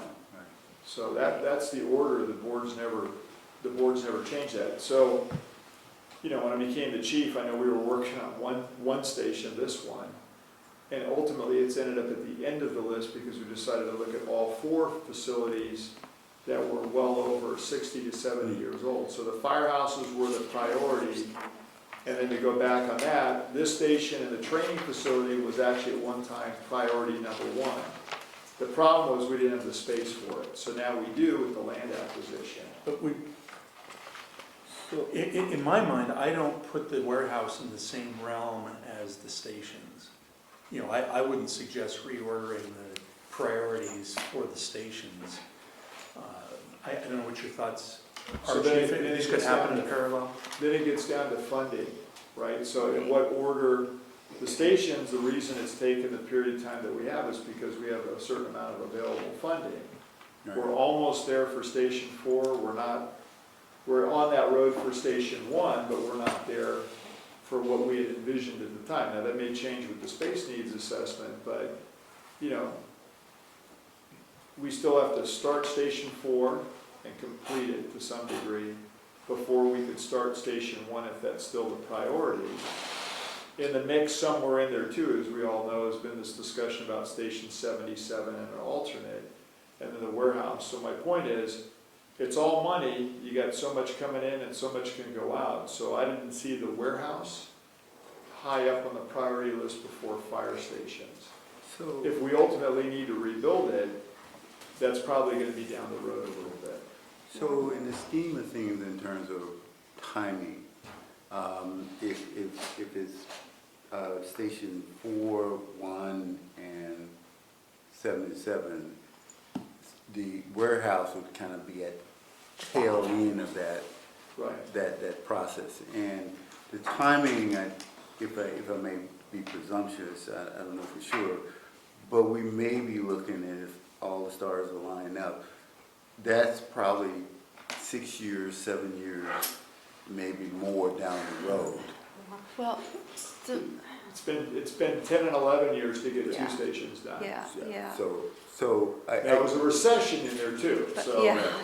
So what I'm saying is, the point that maybe I'm trying to make is that I think in terms of, being able to kind of tear down and put back together will be, anywhere from 11 to 15 years down the road. Could be a while. Yeah, so the key to it is, if we are to stay there for 10 or 15 years, or 15, 20 years, that some improvement needs to be made in order to stay there. So our real dilemma is, to decide we're gonna stay there, and then now these numbers make sense to patch the building up to make it functional, versus tearing down. So the tear down to me is down the road. It's not, I don't think it's right now, unless a miracle come about where somebody say, hey, here's a piece of property for $0. So maybe another way to look at it is, and I'm not saying it's not an essential function because it has that, but in terms of essential service facilities, those are fire stations, right? 24/7, 365. Our firefighters are living in there, they're working out of there, that serves the community directly. The warehouse has a function, it's an important function. I don't want to, take away from what it does, special ops, right? It's a storage facility, but it's a storage facility. So I wouldn't put it on the top shelf before a firehouse. That's me, that's a decision obviously the board gets to make too, because we've sat here before and prioritized the fire stations. But I think it would be difficult to justify saying that we're gonna do the warehouse before we would do a fire station that in Right. some cases, like 4, if I use that as an example, it's not the best one because we're gonna do it, but it's 70 years old. Yeah. Station 1 was built 1955. We're not too far behind it, and this is probably one of our more dilapidated stations with a lot of remodels and weird electrical wiring and different things, and flat top roofs and all these other goofy things that go on here. But, you know, so in the world of what order, definitely Station 4, definitely Station 1, and then, you know, see what happens with the 77, the whole east side is a development only because that station's only 25 years old. That's not a choice we've made in changing up the zoning and the density and the height and all the other changes. So maybe then you get to it. But like I said, we spent 11 years on 2 stations. Yeah. We got 2 more to go. So, and again, it was a recession, so it took longer too. Ron? I see it in like 4 kind of subdivision or sections. I see the usefulness of the location. It's a good location, it's within our fire district. Storage of equipment, it'll be acceptable to store what equipment that we need relative to rescues or to support the district, right? Yep. In the condition it is with those, with the renovations, right? Okay. Third, is the time limitations. Now, does it have, we're not looking at building this thing like tomorrow. I mean, we can stretch this thing out as what Robert said, 3 to 5 years. Or 6 years. even longer, Even 15, 10 to 15 Right, years. exactly. Can I give you another benefit? Sure. The federal government's paying your rent. Well, I was gonna hit the cost. Okay, That was my That last was number one. 4. And that's a good Right, thing. what's the cost it's a aspect? bonus. So we're gonna get compensated for, not all the cost, but a majority of the cost. Right. So we're looking at almost the $2 million in order to do this, but yet, as Robert said, which is the realist, I mean, we're gonna have to fix that thing up, you know, in the next few years anyway. Yeah, but from a functionality, Function. right? Right, for Yeah. functionality, so, That's the 3 million. Well, I don't like I don't throwing know, I was away. gonna ask what Yeah. that functionality price is. yeah, so, you know, it's a hard decision to make. Operationally, it's $2 million, but functionality, you know, how bad do we really need it? And we do need it in order to support not only our fire operations, but our federal commitment also. So that's where I'm at. Chuck? Yeah, I mean, in a sense, this argument cuts both ways, because $2 million just coincidentally is about what we're short to be able to do Station 4. So if we devote $2 million to the warehouse now, we delay Station 4. And why not wait the 6 months it takes to get the study, figure out where we're going? We don't have to wait 5 years, I'm not suggesting that. But in 6 months, we'll know what kind of a commitment we want to make. So just for clarity, it's 400,000. Yeah. Right, Yeah, no, the that's 2 what I'm million is for saying. all the science So what measures, is, that's what right. I'm saying, so what is that functionality cost? So you're look- 400,000? So the functionality for the classroom Yeah, slash just briefing, training is 100, and Right, the rest that's- is 300, so the total price, is page 400, 1, last right. paragraph, 400,000. Right, so I'm Okay, looking we're at looking page, two. so I'm looking at page 164 in the report. And you have here, Harold, that facilities has identified a need to construct and install improvements, which would include the HVAC system, acoustic, paneling, blah, blah, blah, et cetera, right? Carpeted floor and AV equipment. And that's 100,000 right Correct. there. That's the remaining portion of the classroom Right. that didn't get done Right, because so we we're thought we were not, going to do that's what I'm size saying, mixes. it's not gonna break the bank if we were to do this functionality thing before, and then that could maybe buy us time to deal with the bigger question. Well, it's more than that HVAC. I think. No, I know, but this is just, like, he was just saying it's like 400,000 for to Right, make so it that- functional. So to continue with the use So R functionality is stuff. 100, Right. 300,000 is your That's right. security, That's right. safety, other things. That's correct. So sorry if it It's- doesn't come across. It's right here on It's page 2 million some odd 163. for everything. Everything, We're not which is the proposing- capital improvement. We're proposing 400,000 Right, to right. finish it off, and then you won't hear from us again until after the space needs assessment, and even then, depending upon what we come up with, it doesn't look like we're gonna say, let's finish that right now. Right, so this is Right. basically, it says that the project outlays for this project are anticipated to be approximately 400,000, Right. right? And let me Which say, because is- at one point, and That's I on know this is page going back, 163. the board talked about, hey, we could do a meeting in East Palo Alto at some point. Right, Well, yeah, you could do that out there, because you got AC, heating, a nice room, like this one with, still very, we're not being crazy, and you got fold-up chairs and things like that, But- so.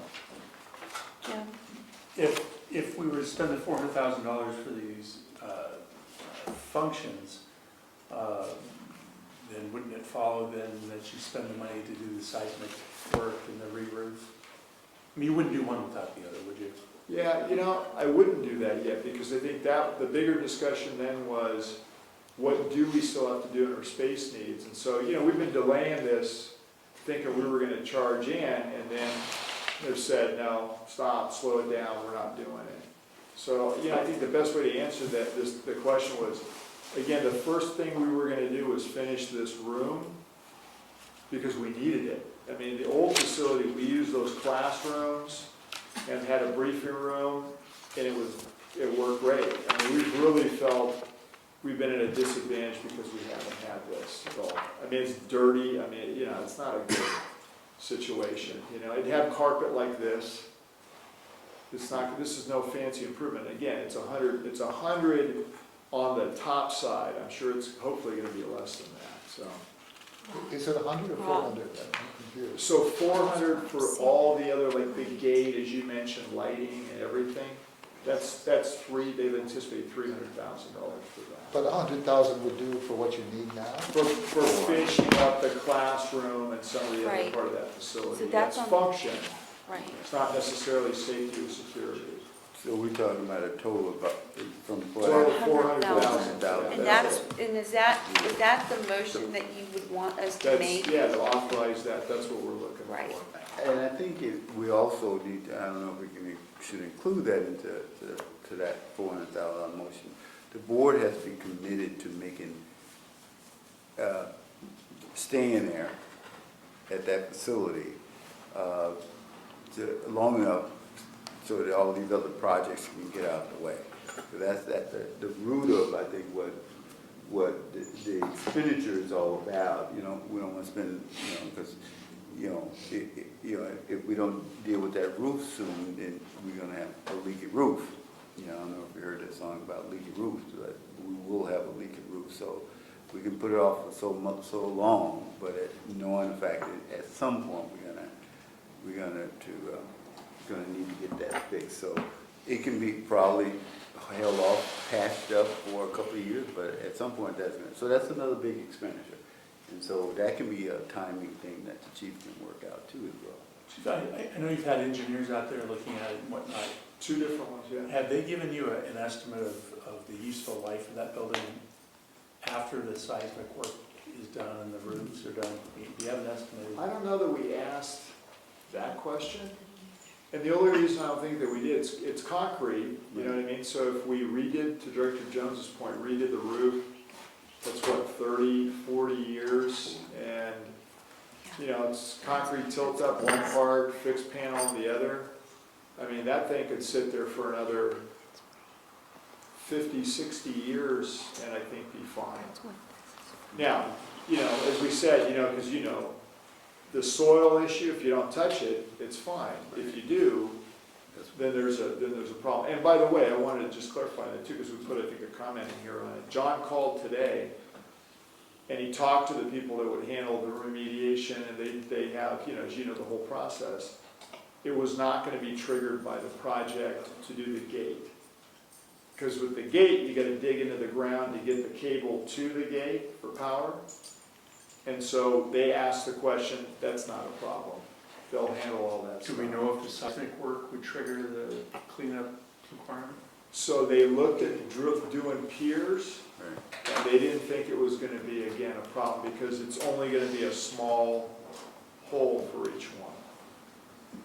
But that was more in the form of a question, where this one with what we proposed was more a proposal, here's what we wanna do. Chuck? Let me ask, you talked about if the building were to be torn down, we'd lose the improvements. So let me ask, would you in fact lose the gate, and would you in fact lose the lighting? You mean the Well, actual? Well, I didn't know if these are light standards that are out in the parking lot, Yeah, I for mean, they're example. toward, you wouldn't lose, I think, some of that because it's on the fence line.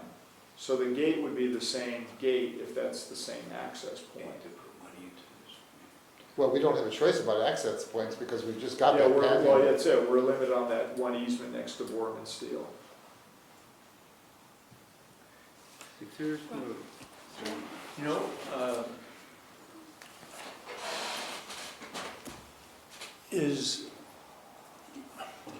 when we address or just, consider, making these improvements to the warehouse, should we know what we're facing with the soil contamination issue? I mean, if there just seems to be a cascading effect here. If the seismic work triggers the remediation, then I think we're having a different conversation. So far, the preliminary discussions on that, because we've had a soils guy, and they've been, was that it would not. It's a small enough hole for the pier that they don't feel that that would be a problem. Can we consider that authoritative, or? Well, again, Is that remember, that's a conversation. Whereas this one, to do the gate, we actually have a bid, we have a proposal, and so we can go to them and go, here's what we want to do. They look at it, and they say, and he called today, John called today to confirm, they said, yeah, this isn't going to trigger anything, you're fine. Just for me, I'm kind of getting to the point where before we can consider the seismic issue, we need to know if that's going to trigger the soil remediation.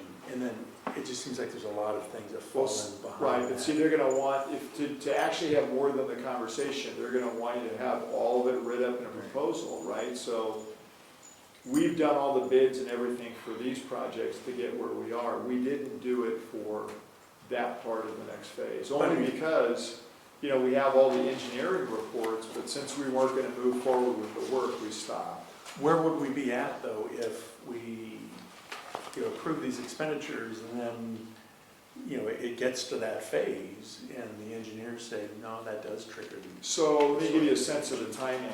So we would need to do all the roof structure elements first. One of the reasons that we were trying to get this in earlier in the year was because it's summer and you can skin the building and re-roof it.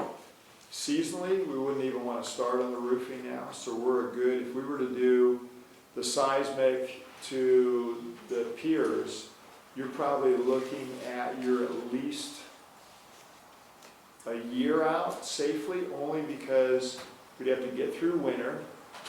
Then we have to get bids make sure we have the bids ready for the summer. So if you skin the building on the roof, which you have to do in phases, because you can't do the whole thing at one time because you got equipment in there, you have to move from one side to the other. You're a year, now you're in a winter again, we probably don't want to do any work then because we'd have to move things outside.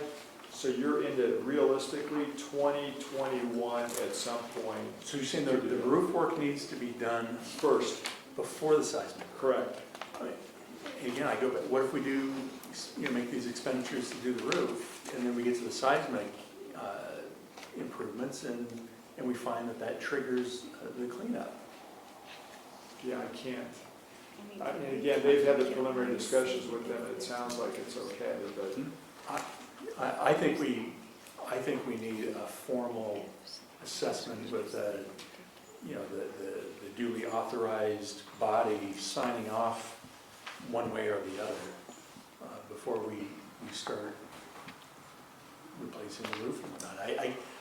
I can envision a scenario where we invest millions of dollars and then and correct me if I'm wrong, but, you know, we invest millions of dollars replacing roof structures and then come back to the seismic elements, only to discover that that triggers the cleanup, and now we're precluded from doing the seismic work, or we're in a position of tearing it all down and doing the soil mitigation. Yeah, I mean, you know, let me just say this, I think every one of these is an improvement from existing. So you got an existing structure, we knew that the most important improvement was the roofing structure, the tie-ins, and that, so that doesn't trigger anything. And then, of course, you know, part of what we had said was, if we bring this up to more of an essential services structure level, which again, clearly it's not. We don't have people operating 24/7 out of it, but we do have equipment in there. Every improvement that we make short of the seismic is a major improvement on the stability of the structure. So, you know, again, even if you found that out and you said you couldn't do it, I'm not sure, you still have a building that's useful. Right, I don't. And it's not like we're sleeping people in the building and we're spawning out of there. There's gonna be a risk.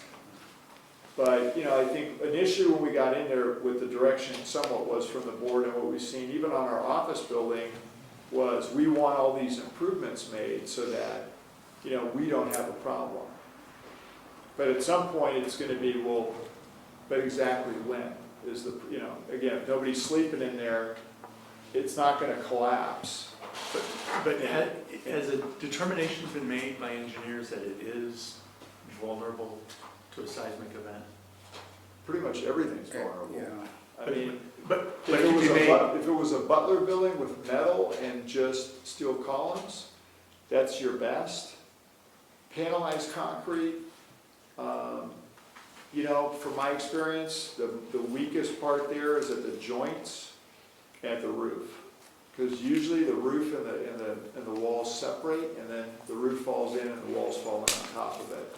If you beef that up, because we have a thin roof up there, I mean, it's amazing how inexpensive that roofing component is that helps hold that building together. That makes a huge difference. On the other one, which is the precast concrete panels, that's a pretty good structure. And we beefed up where the holes were in it, where, you know, it had a lot of vulnerabilities. But I'm not gonna fool you. I mean, these are 1970s, 80s era approved construction techniques, and a lot's been learned since then. Wasn't this built in the 60s? Maybe, yeah, there's parts, again, it's several different buildings put together, so. So I think this is my last comment, I'm done with it. It appears to me that seismic work is not gonna happen. It's not an immediate thing that this $400,000 is looking to do. Right. And so now that's taken us about 5 years down the road, and we still got these other projects we have to put up. Right. And even then, once we move into wanting to do the shoring up of the building, I think there are projects coming into that area.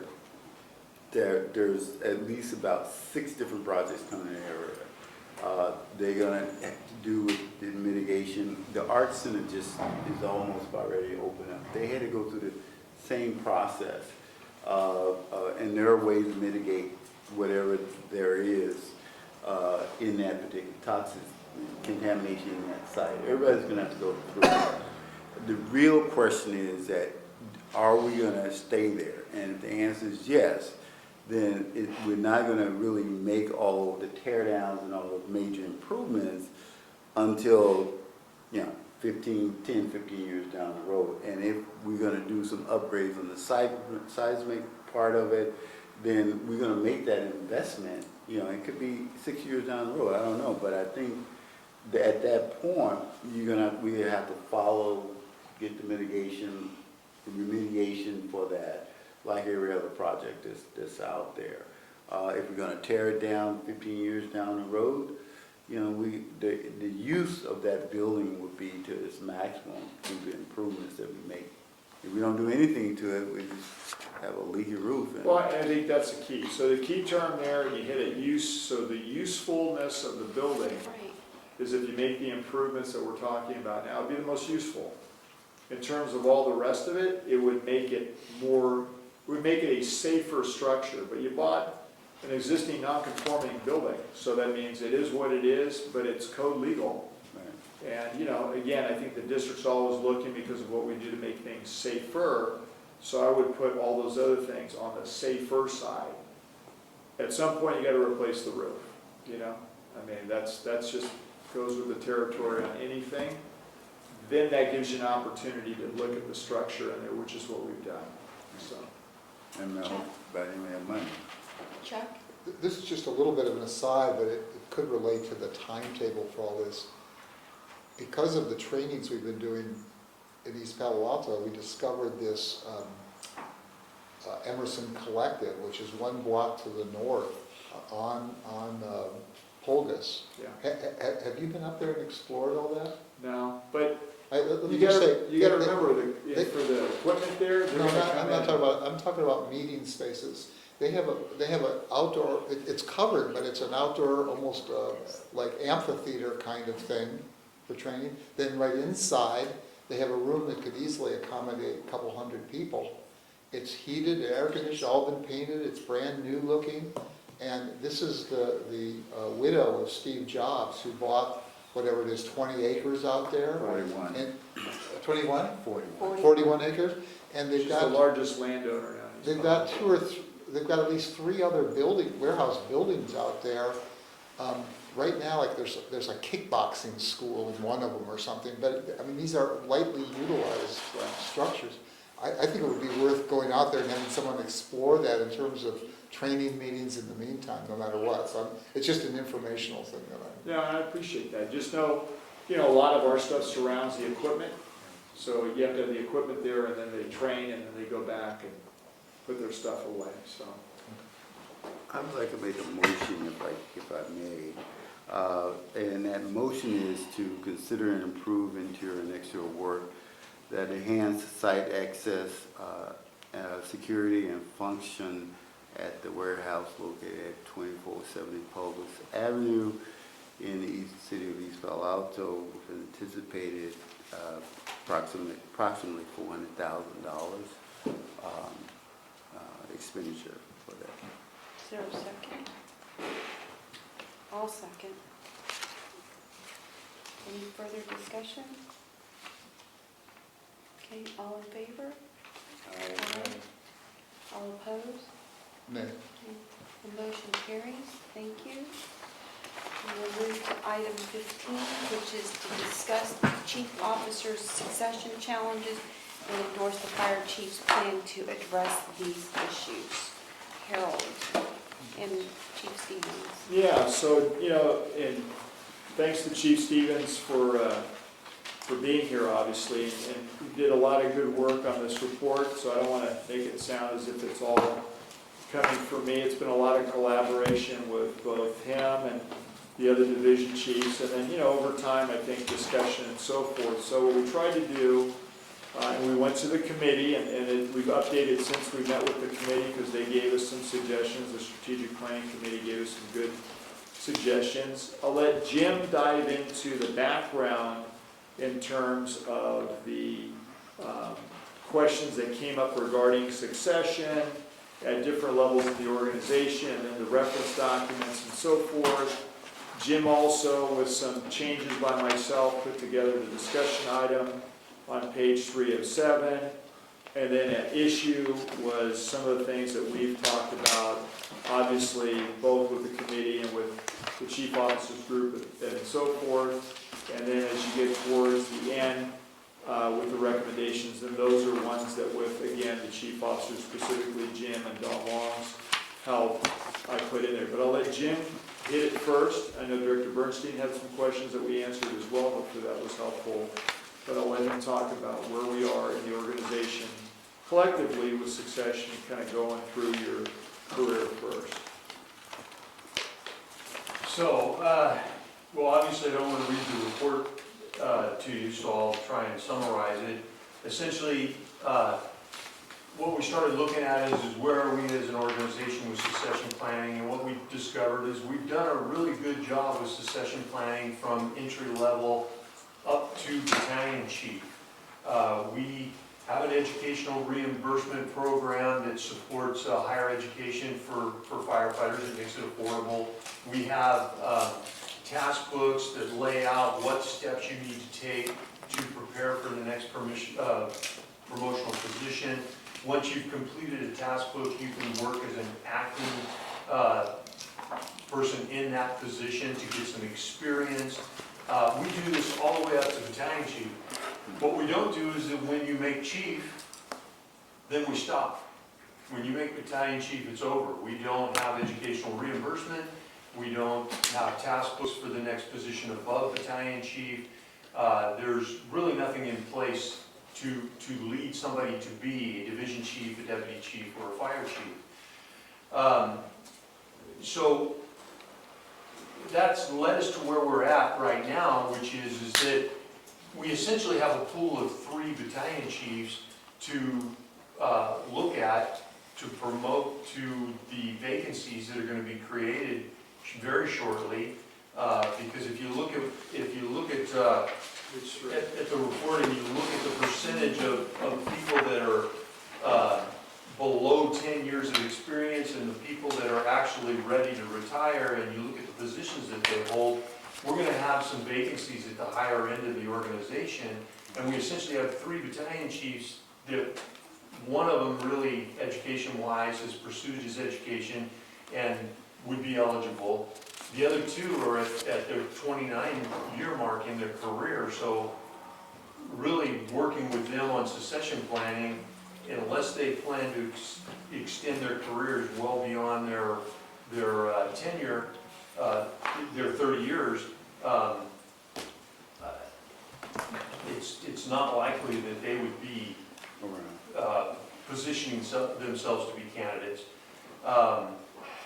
So when you look at where we're at, where is our opportunity to reorganize and address these issues? And really, if you expand your pool of battalion chiefs, then we capitalize on the successes we've had with succession planning up to the point of battalion chief. Then we've got to change some things. Once we increase that pool of battalion chiefs to 6, then what we do is we start doing what we've done for the earlier positions, which is do a better job of succession planning from battalion chief forward to deputy chief and fire chief. If we were to look at supporting higher education among our battalion chiefs, as well as encouraging participation in the executive fire officer program at the National Fire Academy, then each of those 2 programs are, depending on what program you get into, are 2-year programs. Within allowing for a time period to gain experience, within 4 years or less, you would have a pool of 6 people, theoretically, that would be able to participate in an internal promotional process to deputy chief or fire chief. So if the goal here is to have a crop of people that you can move up internally, that's one way of pursuing it. And the exodus has started. So, I think if you read in the chief's report and you look at the county as a whole, and you see that, pretty much, depending upon what's going to happen with Chief Maupin and Redwood City all the way up through San Bruno, that you're losing chief officers up and down the county. Most of them will be gone by the end of the year. In only 2 places am I aware that there's successors. So to Jim's, point of what we call planting the crop, or getting ready for the next, the next group of people that will be leaving, that's helpful to do that. But I also want to point out, if you look at page 3 or page 173, depends upon how you want to look at it, but page 3 of the report, the italicized chief officers that are in there, don't forget that we've had to hire and have hired before with success from the outside of the organization. So I don't want to make that sound as if it's such a terrible thing, because sometimes it can be very beneficial. You know, people can come here from somewhere else and bring the skills that they've learned elsewhere and have a good impact here. I think Don Long was a very good example of that. Manny Navarro, who's helping us with accreditation, has a world of experience beyond this organization with both, you know, time at Oakland as well as in Colorado or Colorado Springs. You know, that's super helpful to have that. Ideally, you want to grow your own. Ideally, you want people to promote from within, but there's also that variable in there of not everybody wants to do that, or maybe they choose to go to a certain point. And as we tried to point out in here, you know, while the exodus of senior chief officers to key positions can create leadership, knowledge, and skill challenges for the fire district, and also generate opportunity for internal candidates to promote and outside talent to secure a position inside our great organization and contribute in old and new ways. And, you know, as the last person that took the chief's job here, currently still, right? You know, I'm not going to say that was what I thought of being. I never thought of being the fire chief. It was Doug Sporleader that the board hired that convinced me to do that. But that, I was in what I thought was my end position, which was a division chief in charge of special operations. Very comfortable, very happy, probably one of the better jobs I've ever had in this organization. And so it took somebody else to convince me to do that. I think, you know, that's something that in the future we'll have to address. But I was the first chief on the inside, from inside the organization in 21 years. So I don't want you to think that, you know, well, we're blowing it here because, you know, hey, we're not as ready, or we would like to be in a different position. I think we're in a pretty good position based upon the candidates that we see who want to promote up and the excitement that we see if people want to promote to battalion chief.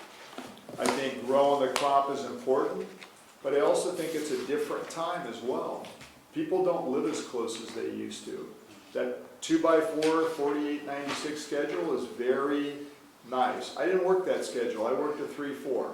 So, you know, if I worked on a Monday, I got off on a Tuesday. If I worked on a Wednesday, I got off on a Thursday. If I worked on a Friday, I got off on a Saturday. So in essence, I was working 6 days out of 7 and then getting a 4-day off.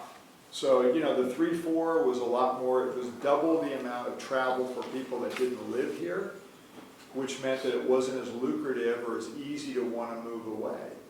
You know, and the housing prices and where we are today, rentals, all those things, not even close, you know, when Jim and I were coming up. So, you know, a lot of things have changed, and I think trying to change with that, be adaptable, listen to the group that we have. You know, we have 10, well now, we have 9 people on the captain's list. That's the most we've ever had.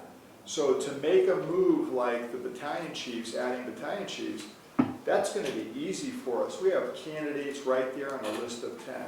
Open task books, people want to promote. Again, at the battalion level, we have a large number of people who want to do that. Number of people interested in becoming division chiefs? 1 or 2.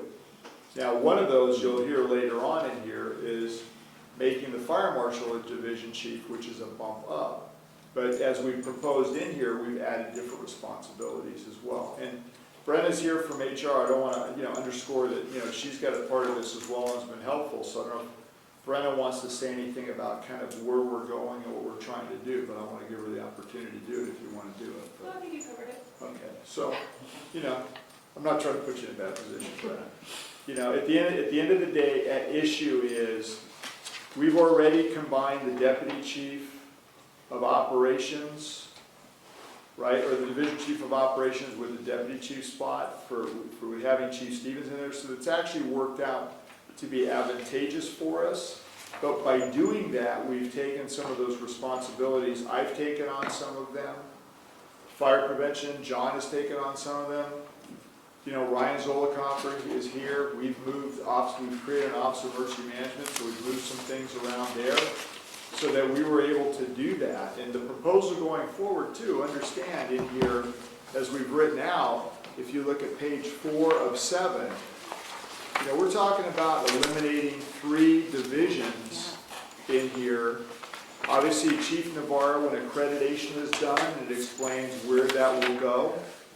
Is that will go then to the Division Chief of Training, because we will still have a Division Chief of Training, and the Fire Marshal, who will be hopefully a Division Chief as well. And so, you know, some of these things that need to be maintained, we've already tried to give some thought to keeping that going. And then in terms of special operations, support services, and we said that can be eliminated as a division chief as well. And it explains where that would go and how we could handle those things, which we've been discussing as well in there. And I've been doing some of these things. You know, Chris Pimentel's in here, he's already got some responsibilities associated with facilities, and we have other people who are at either a firefighter or captain levels that are within this. Ryan's here, Office of Emergency Management obviously was created, and we're looking at how that can be supportive. You know, we have our drone program is actually being supported by John and the Fire Prevention Bureau now, which we think is actually a good fit based upon the day-to-day use of drones for inspections and for investigations, so not just operations. I mentioned there it would revert, the Fire Marshal's position would revert to Division Chief. It was a Division Chief before we made the last Fire Marshal. It was Human Resources, not Brenna, that at that time suggested it become just a Fire Marshal position. And so, you know, we're looking at changing that back for various reasons with, you know, increasing responsibility and different things that John has been asked to do, and we felt that was a fair request to do that. And then I'll let Jim jump back in, because why should the fire district create an additional operational 24/7 battalion chief? He's listed a whole bunch of different reasons here with some refinements that I made regarding, you know, both sides of the district. You know, obviously, you know, cyclical traffic flow and different problems as well, but I think more operational issues that I know some of you as board members really weren't aware of, which I won't say that I'm surprised, but I think maybe we never really explained it to you, that when we get a call, either outside our jurisdiction or inside, that we don't have another chief officer that's going to be responding from here unless it's during the day and they specifically choose to do that. So can you go over, Jimmy, page 5 of 7 there? Well, you have them in front of you, I don't want to read every one of them, but essentially what you're going to do is, you have your battalion chiefs right now are acting as managers, and they oversee coordinators for various programs. And then the divisions act as oversight over those managers. What you essentially will be doing is taking those battalion chiefs and giving them the authority and responsibility to truly act as managers without that division oversight. So they would gain a higher level of experience, and then what the district gains is we would then operationally gain a suppression battalion chief in the field on a daily basis, 365 days a year, which increases battalion coverage in the south end of the county, primarily our district. So you're eliminating the division chiefs altogether? No. We would eliminate 3. Obviously, 1 is already combined because it's Chief Stevens who's become the deputy chief, so Right. that process has started. Chief Navarro, when he's done with accreditation, is going to retire, so that would be automatically eliminated. And then the one that's still somewhat variable, but you can see by the years of service that Chief Mara, nobody's trying to force him out the door, but we don't look to do that the same way once he leaves as well. So I don't want to give you the false impression that all 3 are going to be gone here, you know, tomorrow. There's going to be a period of time in which that occurs. Obviously, we promote 3 more battalion chiefs. There's an expense to that will go beyond for some period of time of overlap. Chief, can you put it on the board for us? Maybe Chief Stevens could do it. Talking about in terms of how it lays out. Yeah, how it Like lays an out org, like an org organization. chart? Yeah, something like that, because I can see it, like, you know, Do written you up want to and see stuff. how it looks Yeah. like? I'd rather see a picture. That'd be great. Easier for you than me. Well, I was just going to ask this, a related question. My comments are related more to positions, not to people right now. If the division chief for training were to retire tomorrow, would we retain that position, or would Yes. that? So no matter what, your intention is to have a one division chief only, and that's for training? 2, fire prevention as well. Yeah, the fire Okay, but marshal. that's not, yes, that's a proposal, Right. but yes, obviously the fire marshal. Yeah, so we're not completely eliminating division chiefs. But there would be only one. Two. Because the That's- fire marshal would, I'm trying to push the fire marshal aside, and not for any reason here, I'm just trying to understand. So, yeah, Of the people you have now who are called division There would be chiefs, one division chief would be remaining. for And the would- it training, would- for training, right? Correct. Yeah. Because training is an important It's function. very important.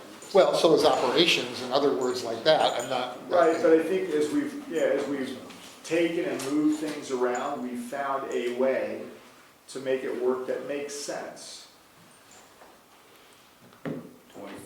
So, Spelling this the kind township. of, well, they should Yeah. be. Well, sloppy. Chief, You could just abbreviate it. I think we'll know what it is. when you combine roles and responsibilities, Right.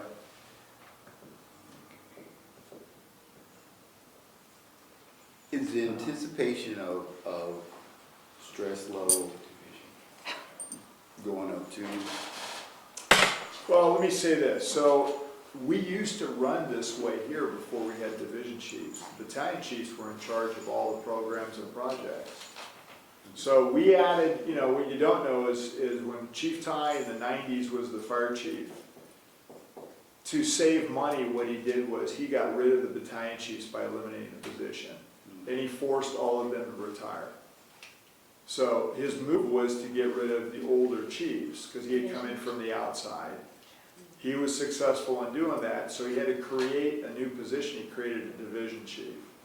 So in some ways, the division chiefs still ran the battalion. They just were called division chiefs with more administrative responsibilities. Do they have 20, the They were, yeah, schedule? somebody has to run the 24/7, 365, and they did.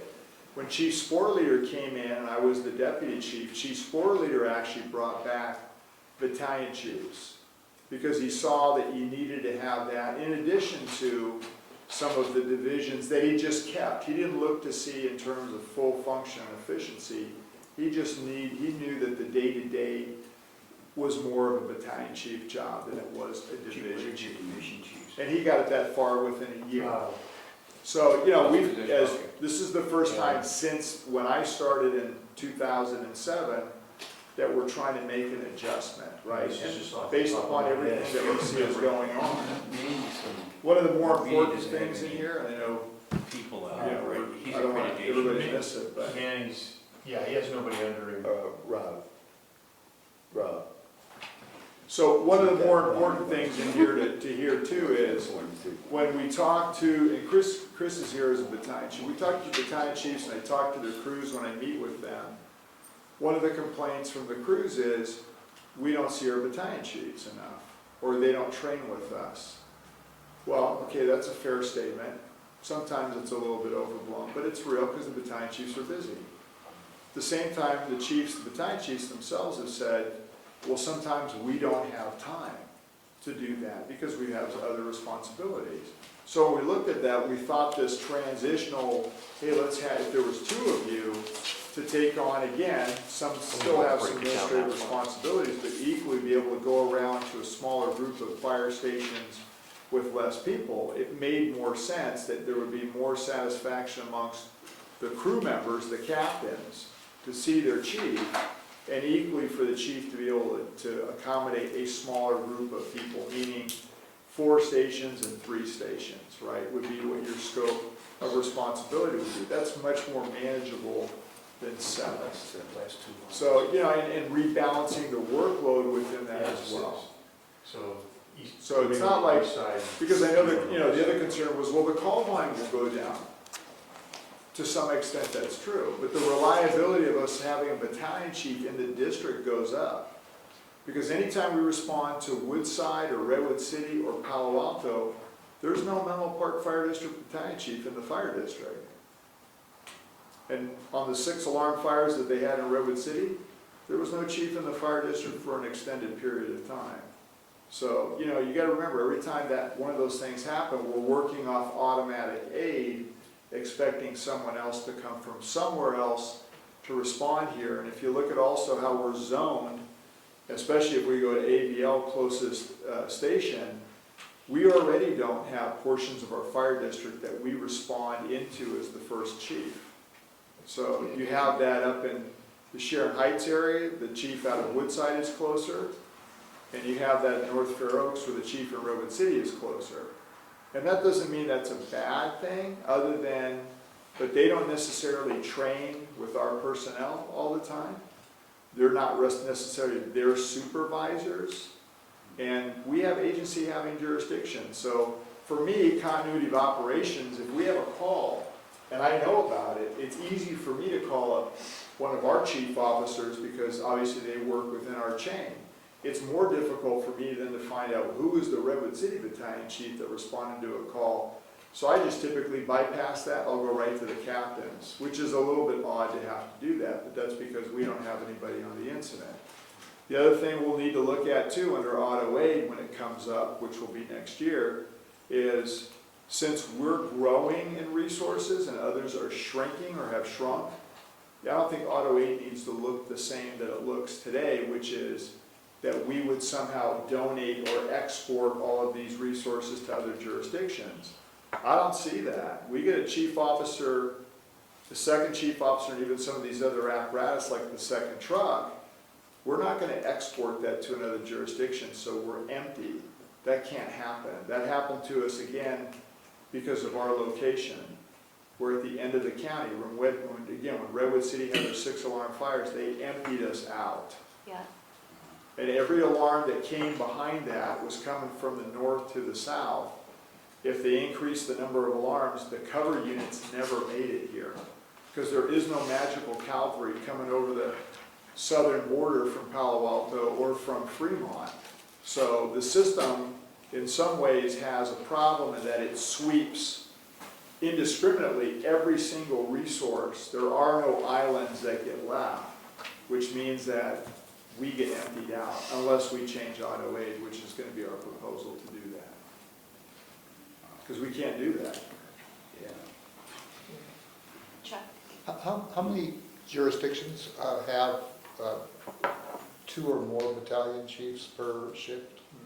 Within San Mateo County? Yeah, I mean, is it a norm or is this unusual? So in San Mateo County, the only other jurisdiction that I would say is our size or larger, but also has contract, is CAL FIRE. CAL FIRE has the Coast Side Battalion and the Bayside Battalion, and they complement each other. So when one's on a call, the other one goes up and gets in a position to go over the hill or goes over the hill to assist. No other jurisdiction.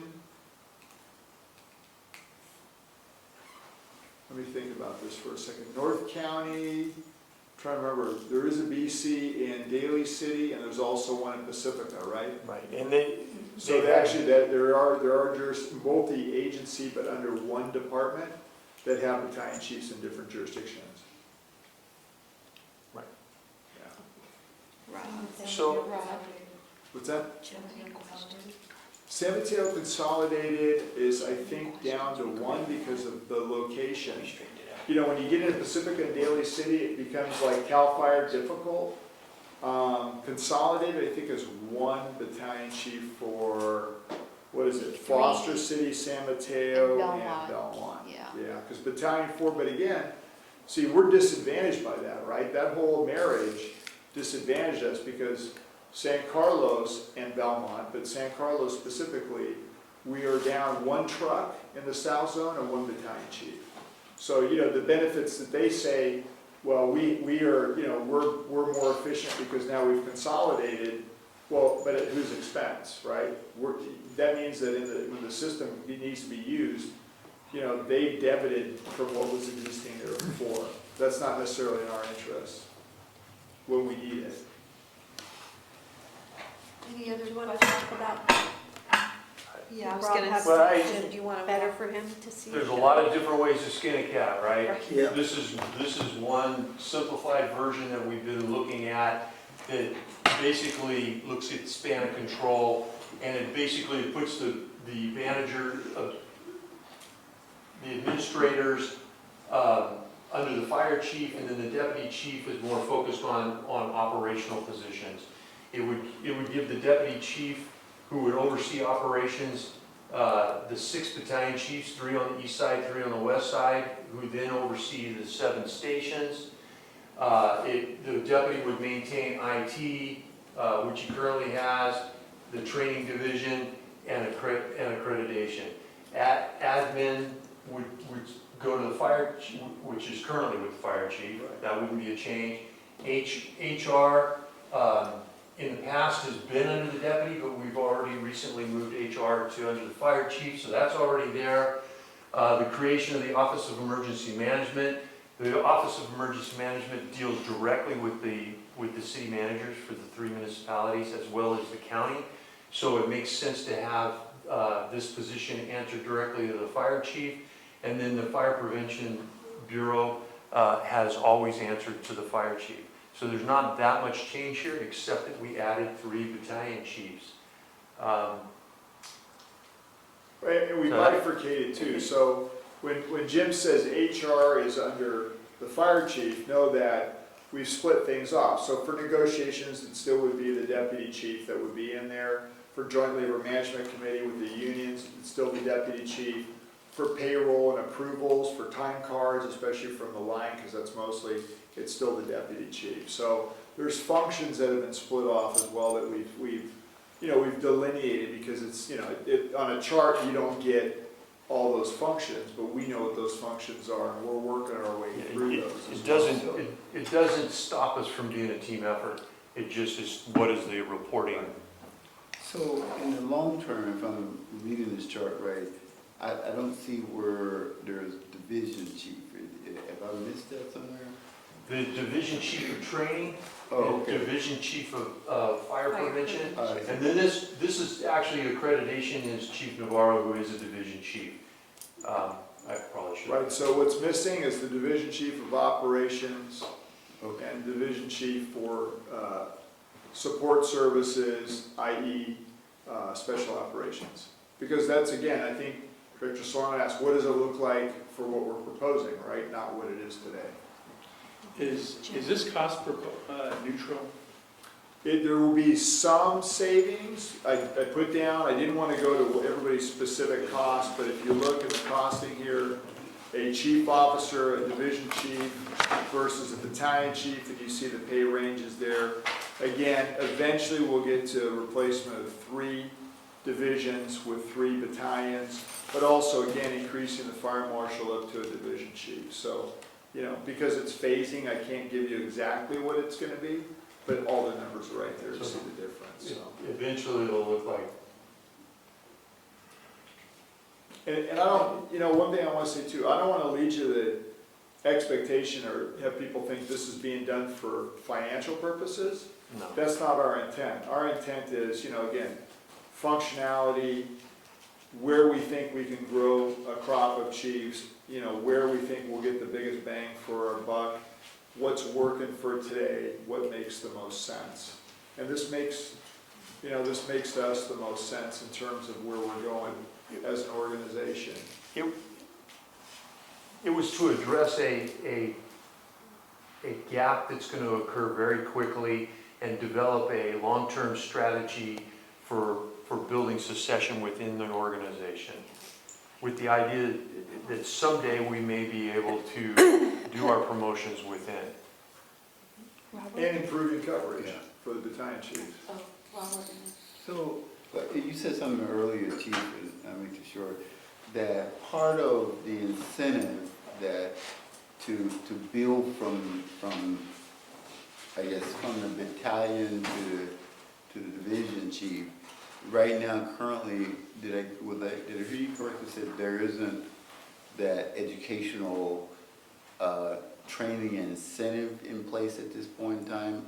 Anything above a battalion chief has pretty much been, and this is, I don't want to get too deep into it, but I'll just say this.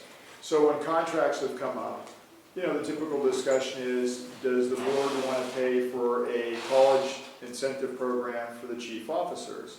Or if you have a degree already? And the answer typically has been, no. We don't want to do that. We, as an organization, however, you know, people have come to me before, especially if you have someone in the higher ranks, can we go to the chief? Can I take my chief officer serious? Can I go to the National Fire Academy? Can I take course-related job function enhanced training? I'll typically approve all those. The difference is that in terms of a college track or a degree, that's been somewhat problematic in the compensation packages with the chief officers. So not trying to get into that, there's different tracks or different ways that you can go.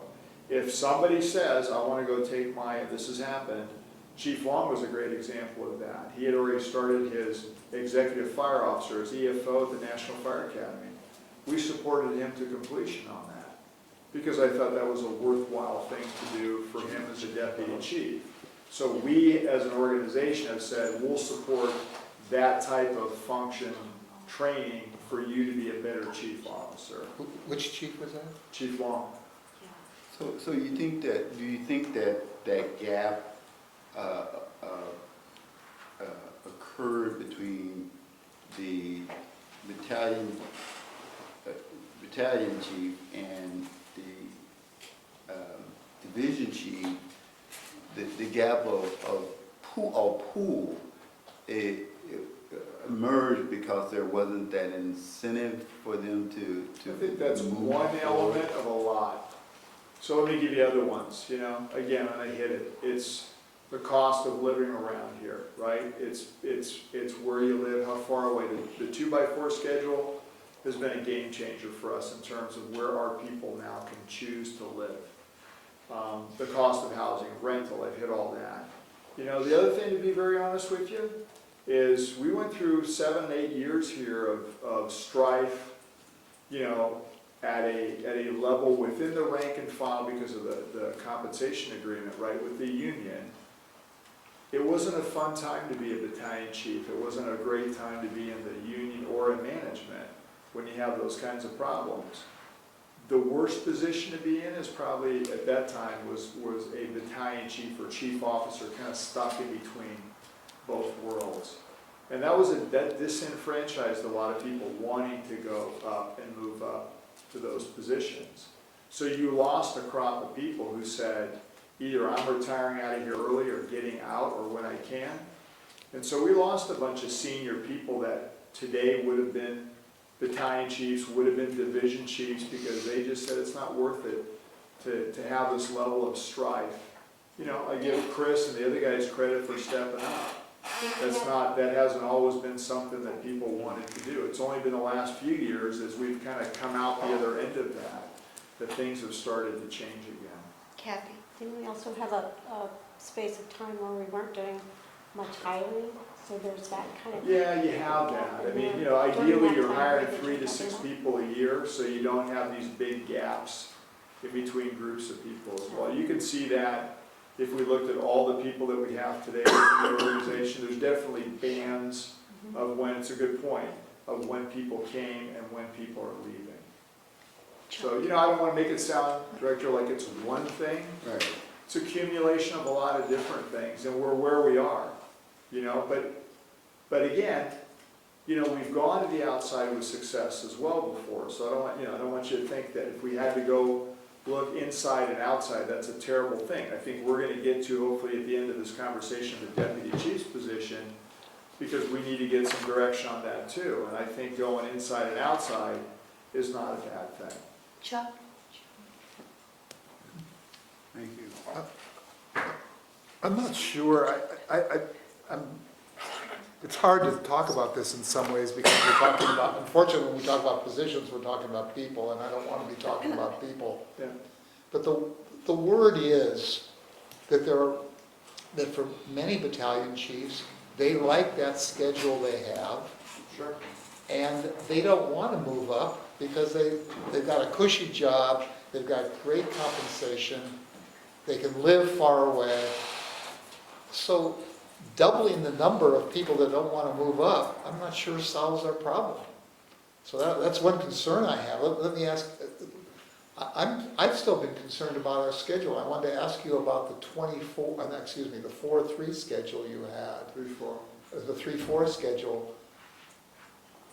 is that, when, you still had 3 different shifts when you had the 3-4? Yes. Yeah. And, you know, one of the, our compensation is well above the average compensation for this area. I know it's an expensive area, but it's still well above the average. I mean, our firefighters make, on average, substantially more than the average resident of every community except Atherton here. And I also noticed that the last people, and I don't remember the number, there were about 5 guys that came up here. All of them lived in the Bay Area. And I thought, wow, this is terrific. We're actually recruiting from within the Bay Area. It seems to me that maybe there's some other things we could do to get people interested. And the last comment I have is that I don't think you can wait till someone's got 20 years in before you start working on their promotion. I think you got to find people 5 years in who want to move up. Some of them don't have families yet. They can finish their college when they don't have kids to deal with and all that kind of stuff. And that you can give them jobs. We don't have to beg to have someone be the training captain because they could be with their family. They could go to their kids' soccer games. They could do this stuff in the evenings that normal families do and so forth. Other people like those 4 days. They start their own businesses and, you know, but that's great for the person, but it's not great for the district. And as a board member, I want to do something that's good for the district. And I'm actually very distressed that we don't have a lot of people who want to be deputy chief. I mean, if this were a business, there are a lot of people that want to be senior managers. The fact is, to find there's only 1 or maybe 2 that would even like to be a division chief, that's very troubling. And making more of them super managers, these battalion chiefs on the round-the-clock schedule, making more of them seems like we might be pulling them out of the succession line. Now we lose all those people who might have wanted to be promoted. I mean, maybe we ought to be looking for people who want to jump over the 24/7 and go to a regular work schedule. Well, but that, they would be within that succession, so you wouldn't be a division or a deputy if you weren't already a battalion. Because you're gonna need that, for upward mobility, you're gonna need that background, right? I mean, that's part of what makes you good at those jobs. I'll use Chief Stevens as an example. I mean, you know, he got to where he's at through all the different years of doing all the jobs that he now supervises, because he understands those positions inside and out. Whether that's at a command level, whether that's at a leadership level, whether that's at a functional level, he understands how it all works because he's done it. And that's kind of this type of job, right? You know, there's also, you know, it's a different time. I wish I could tell you, I mean, we're not immune from what many people are saying, that folks are just, they don't want to step up for different reasons. But I think, again, having a larger pool at least gives you a greater opportunity that's going to happen. I'm not going to tell you that, I wouldn't use the word cushy, because I don't think that's a cushy job. I mean, there's a lot of responsibility when you're running as a chief officer of the district, because in the end, the decisions that are getting made every day, I mean, especially if there's a call, those can be life and death, but those are also about the people that you're responsible for. You know, the weight of that position is worrying about every single person on your crew that something could happen to based upon either orders you give or things that are going to happen that are totally maybe out of your control before you can get there. And, you know, I see Chris is in the room, and I remember one thing that Chris said to me when he first got promoted. It was the first time he'd been nervous in a while. And I said, that's good, you should be nervous, because guess what? You got it, right? In the middle of the night, 2 o'clock in the morning, Chris Pimentel is in charge of the entire district, and every single crew that's going to go out there and battle whatever emergency we're going to have. So that means the welfare of those people, knowing their families, I mean, everything, right? It's all on his shoulders. And so, you know, when I was in that spot, I was nervous too, because all of a sudden you assume this huge responsibility. The chief's not coming, you know, in the next 5 minutes to be there. I'm not sure what the chief would do anyway, but you know. But let me come back to the administrative responsibilities, because we're talking about trying to find administrators here. Right. It's very, I mean, let's say you have facilities. It's very difficult to deal with facilities or equipment or whatever it might be at 2 o'clock in the morning.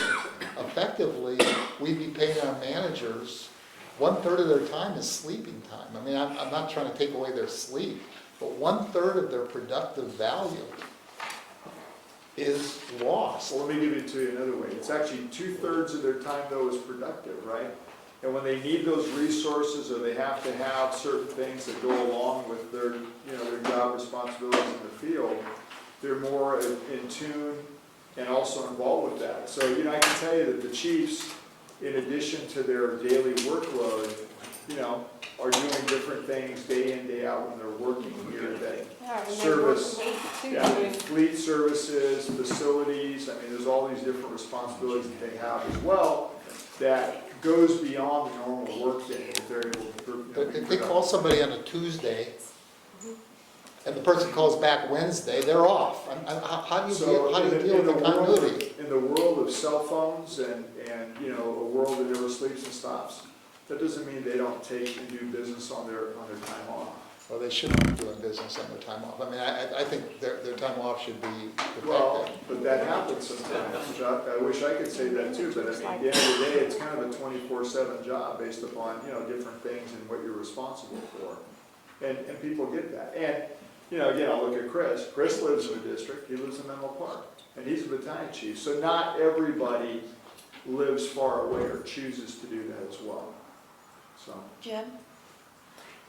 Chuck, we discussed some of those issues at at the staff meeting, or I'm The sorry, our strategic committee plan. meeting last week, and I had some concerns there. I mean, you're on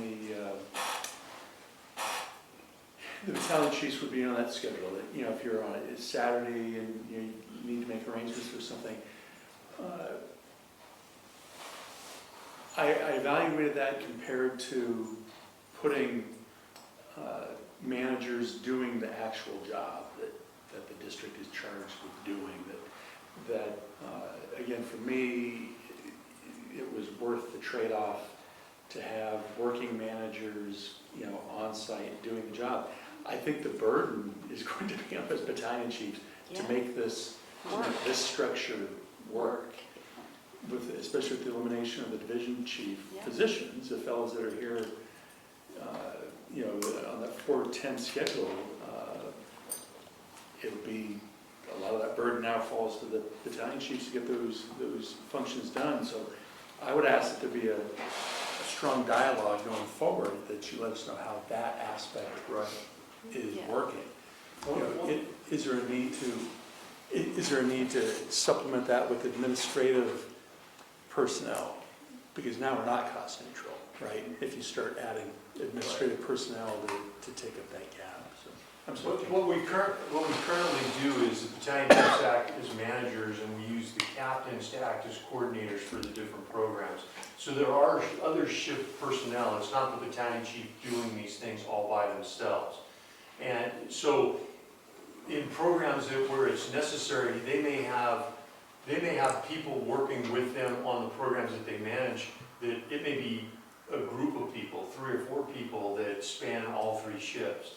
I know tools and equipment is one of those examples. Facilities is an example of that. So it doesn't rest solely with that battalion chief on their schedule. They use those captains in the stations, which is part of that succession planning as well, because now the captain is being exposed to running, working with programs, helping that battalion chief to develop budgets for that program. They're getting exposure to that management position that the battalion chief carries, so that they'll be ready to move up to the battalion chief spot. Can I give you another angle on this too? Because you haven't heard from me. They probably gonna be surprised when I ask them to speak. But, Ryan's here tonight because of Office of Emergency Management, and we've listened to what you've said and what the board's priorities are and how much more we're trying to focus on public education, emergency preparedness, working with the jurisdictions, upping our game with those responsibilities. You know that we have a 3-year term on an employee down who's working directly with Facebook.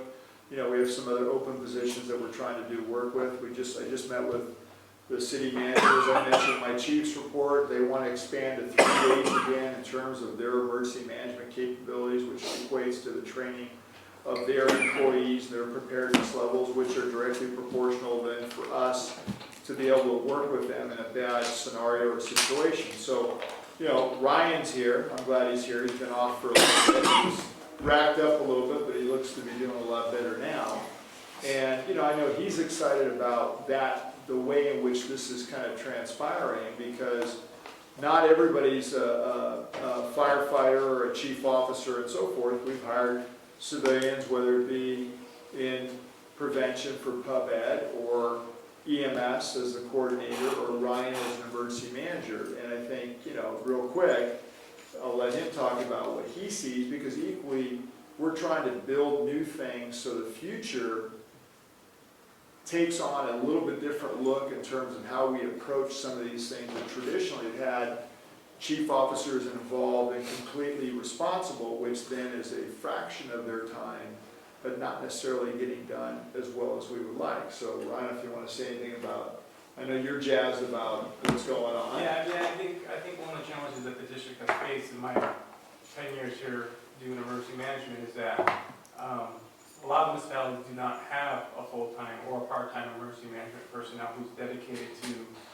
incident management planning, alert notification and warning, evacuation plans, EOC operations, stuff like that. Director Bernstein, we had that conversation.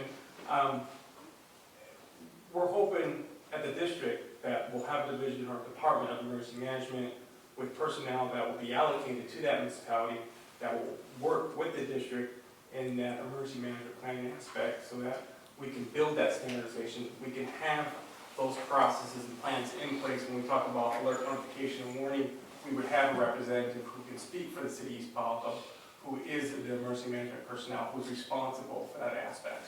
So I'm very excited about what that department can provide here for the fire district, as well as for our FEMA urban search and rescue team as far as incident management support and deployment and mobilization.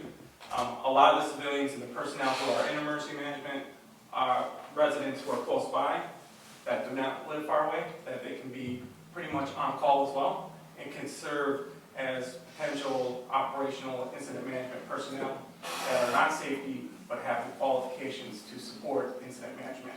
So the goal is to build that department, have that flexibility, and to also provide the municipalities with a person who does emergency management as well.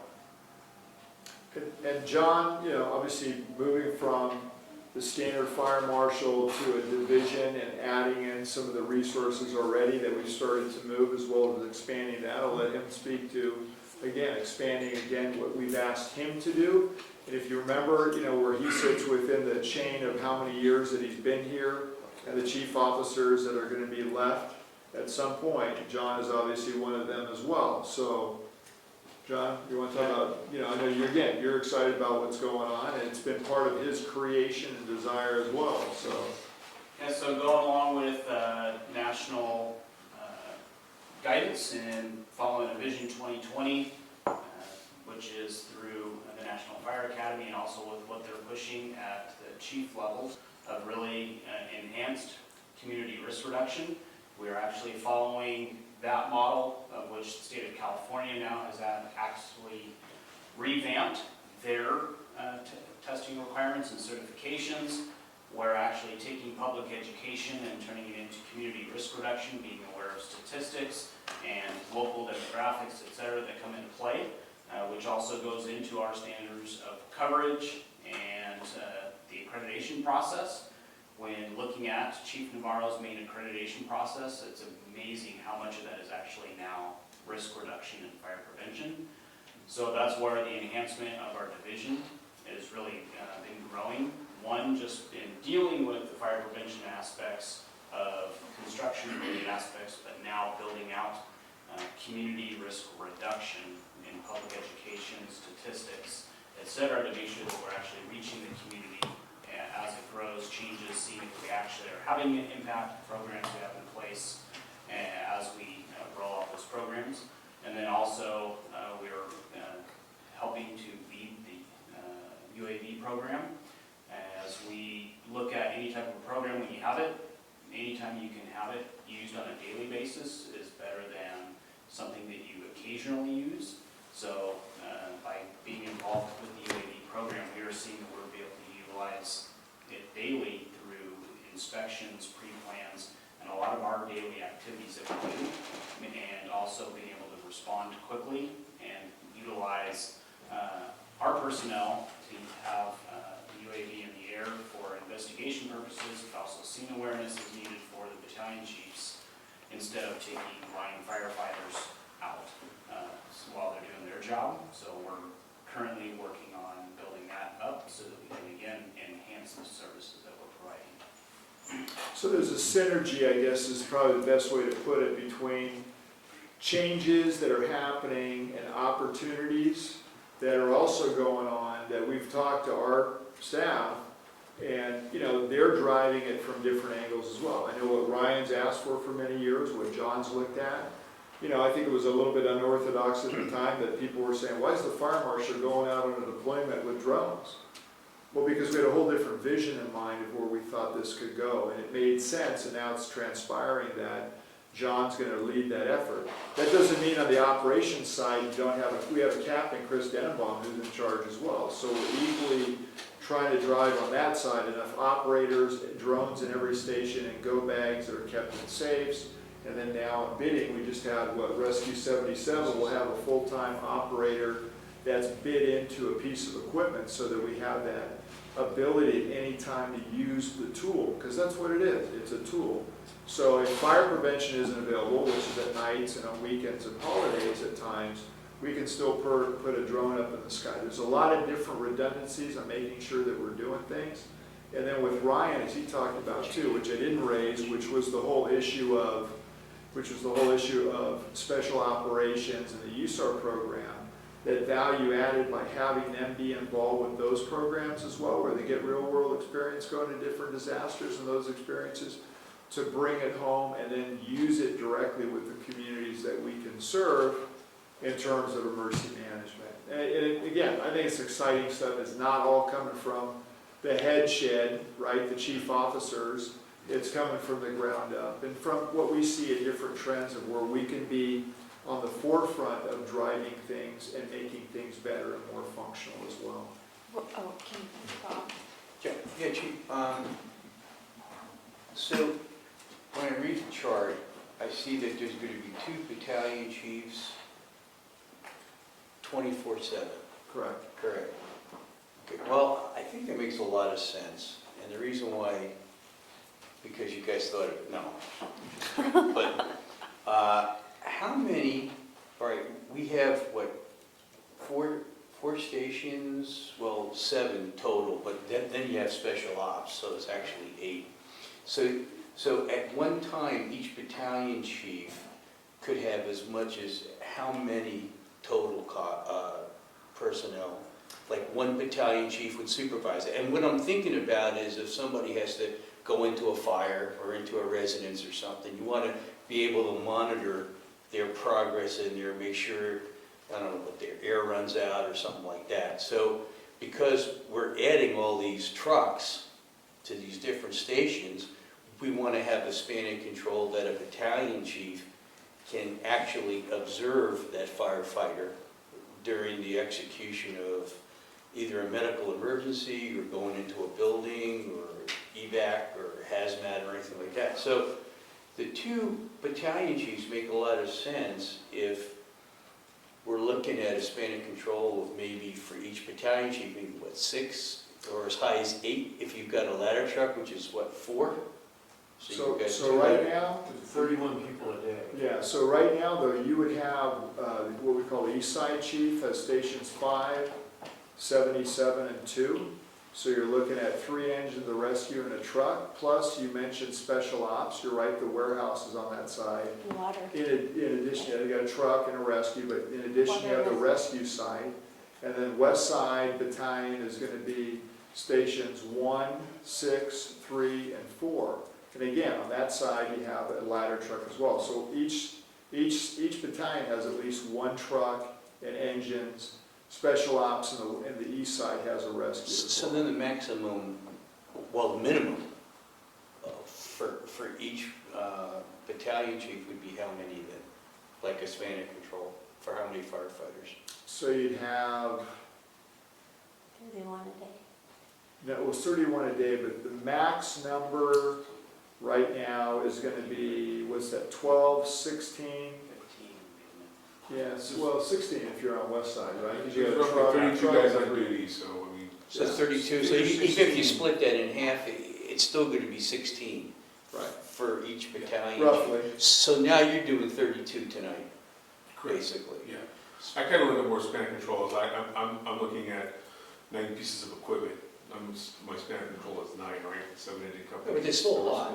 Yeah, so, you know, you break that's how I look at it. So my span control is how many companies I'm managing. Personnel is obviously important, but I'm looking after one company as one whole.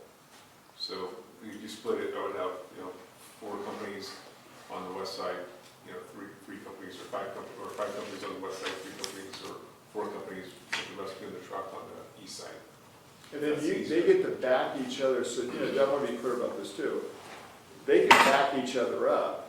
The only thing we're gonna ask of that second battalion is when you're backing up a battalion who's running a fire, let's say, somebody's gotta pay attention to the other thing that's going on in the fire district, which is gonna be part of that job, so. Which may be other calls for service. Right, because you have to monitor. It's a little bit difficult when it's all on you and you gotta watch the fire and then listen to the other calls that are coming in as well. So having a second chief from the district, again, serves the direct needs of the residents of the fire district. And that's not a disparity against chief officers coming from another jurisdiction, but nobody knows it better than the people who work here and they know their areas and the people that are, again, on the calls, what their training level is, they train with them, they work with them, they evaluate them. It's much more difficult. And again, from experience too, if I go to another jurisdiction, I may not even know the names of the people who I'm dealing with, right? I don't know their capability, I just know when I ask them to do something, I hope it gets done. And most of the time it does, but there's limitations and risk in that as well. Chuck? I wanted to ask John a question. I wanted to follow up on the Vision 2020 I'm sure you guys have the same. work. I read Vision 2020 when I first came on the board. It's getting to be a fairly old document now. But it had some very specific educational requirements for officers. And if I'm not mistaken, I think it required captains to have college degrees. I don't Not remember captain. Vision 2020 discussing educational requirements for line personnel. Is it the same Vision 2020? There's a lot of Vision 2020 Well, talk about. it was, I don't know, about an inch thick document that talked about how things were gonna be and the direction things were going by 2020. Anyway, then my question, We might have done 2 different documents. okay. This was something put out by the National Association of Fire Prevent, whatever. Yeah, this is a Vision 2020 document that first started with the Home Safety Council. Yeah, so I think it's a different one. I'm dealing with something different that had a bunch of requirements for training and so forth. Was it NFPA, National Fire Protection? Yes, it was an Okay. FPA, exactly. Yeah, so different vision. I mean, this is the problem with everybody calls everything Vision 2020 I or see. 2025, right? Okay, because that was, I mean, that seemed like it had recommendations that were possibly disruptive for the department, requiring captains to have bachelor's degrees and things like that. Yeah, Okay. it's a different document. Yeah, the one I'm talking about started at Home Safety Council and then ended up getting merged in with the National Fire Academy. Yeah, this came out of some academy. I think that some of the people that wrote it were academicians who were trying to upgrade the educational background of the.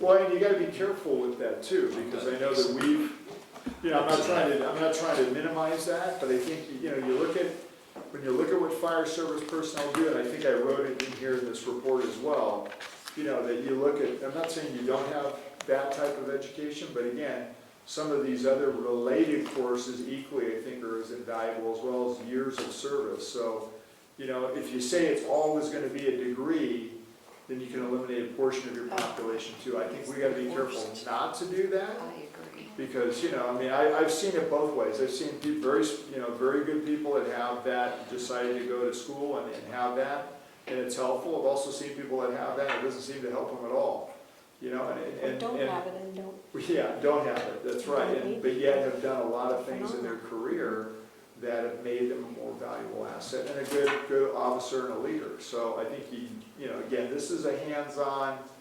blue-collar job, if you want to call it that, up until the point where you get to wear a white shirt and be in charge.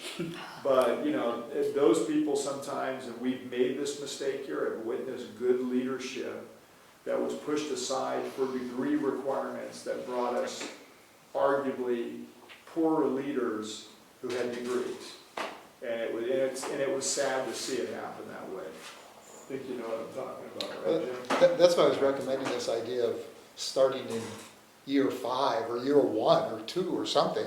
Get people through those things early on when they have the time and focus to do it. Yeah, well, let me say, and again, I'm gonna look over here at Brent as well. I mean, there's an excitement right now that I haven't seen in a while. I mean, having 10 people apply to be a captain, we have never seen that number of people come out of the woodwork. That's great. Okay, we're very lucky to have that. The number of people that are opening task books, that are interested in becoming battalion chiefs because this started, we went from almost, 0 to having 7 6 or more 7, yeah. people. I mean, I think we probably, since I've been here, we've had at least 4 that have open task books, but not new ones. So, there's an excitement about upward mobility as far as they can see that we haven't had for a while. And that's a healthy thing. That's a good thing. Do you have a comment? No, Okay, so you want direction from us? Well, can I go over the last 3 points Yes. in here? So the plan and recommendations, immediately direct human resources manager to contract with a reputable search firm. Now, this is for the deputy spot, to identify interested internal and external candidates for the position of deputy chief. We had talked about that before. Obviously, Chief Stevens has agreed to stay on through a portion of next year. But obviously, we would like to start that process because at some point, he's no longer going to be here either, based upon that diminishing number of chief officers. I would like to promote 3 additional battalion chiefs in calendar 2020. Brent and I have discussed this. I mean, quite honestly, we couldn't do it any sooner than maybe March of next year, right? Yeah, we need to put on the test. I mean, we have to put on a test. We have to announce the test. We have people still getting ready. They're trying to finish their requirements for the test, so that would be reasonable. So just understand, we're asking you for something that's probably not going to happen until almost the end of the fiscal year. But based upon the training funds that were put in place that were agreed upon, which was for these positions, we've just now opened up, right, Jim, these opportunities to existing members who are active battalion chiefs, so they're getting more experience in the field as well. You want to talk about that real quick? We're finishing up the policy of the GLMC, but basically we would run an East Side Battalion Chief as an acting battalion chief or a work experience battalion chief to get them practical experience in the field. And they would have all of the authority and responsibilities of a battalion chief while they're in an acting position. And that's what we would be using those funds for. So OJT, on-the-job training, already starting to move that way. And then the last one is, and John's been a good trooper. I mean, at the end of the day, change the fire marshal to a division chief and pay and practice. He's already doing the work. I mean, we've already added the responsibilities to his job. And, you don't hear him complaining about anything. If anything, it's the opposite. So I like to make that change as soon as we can. And those are kind of the 3 big things that we're trying to do right now. Okay, so you'd want us to just endorse your plan to address these issues? You want a motion? That would be great because, it's at least to get approval for the proposal moving forward. Oh, Rob.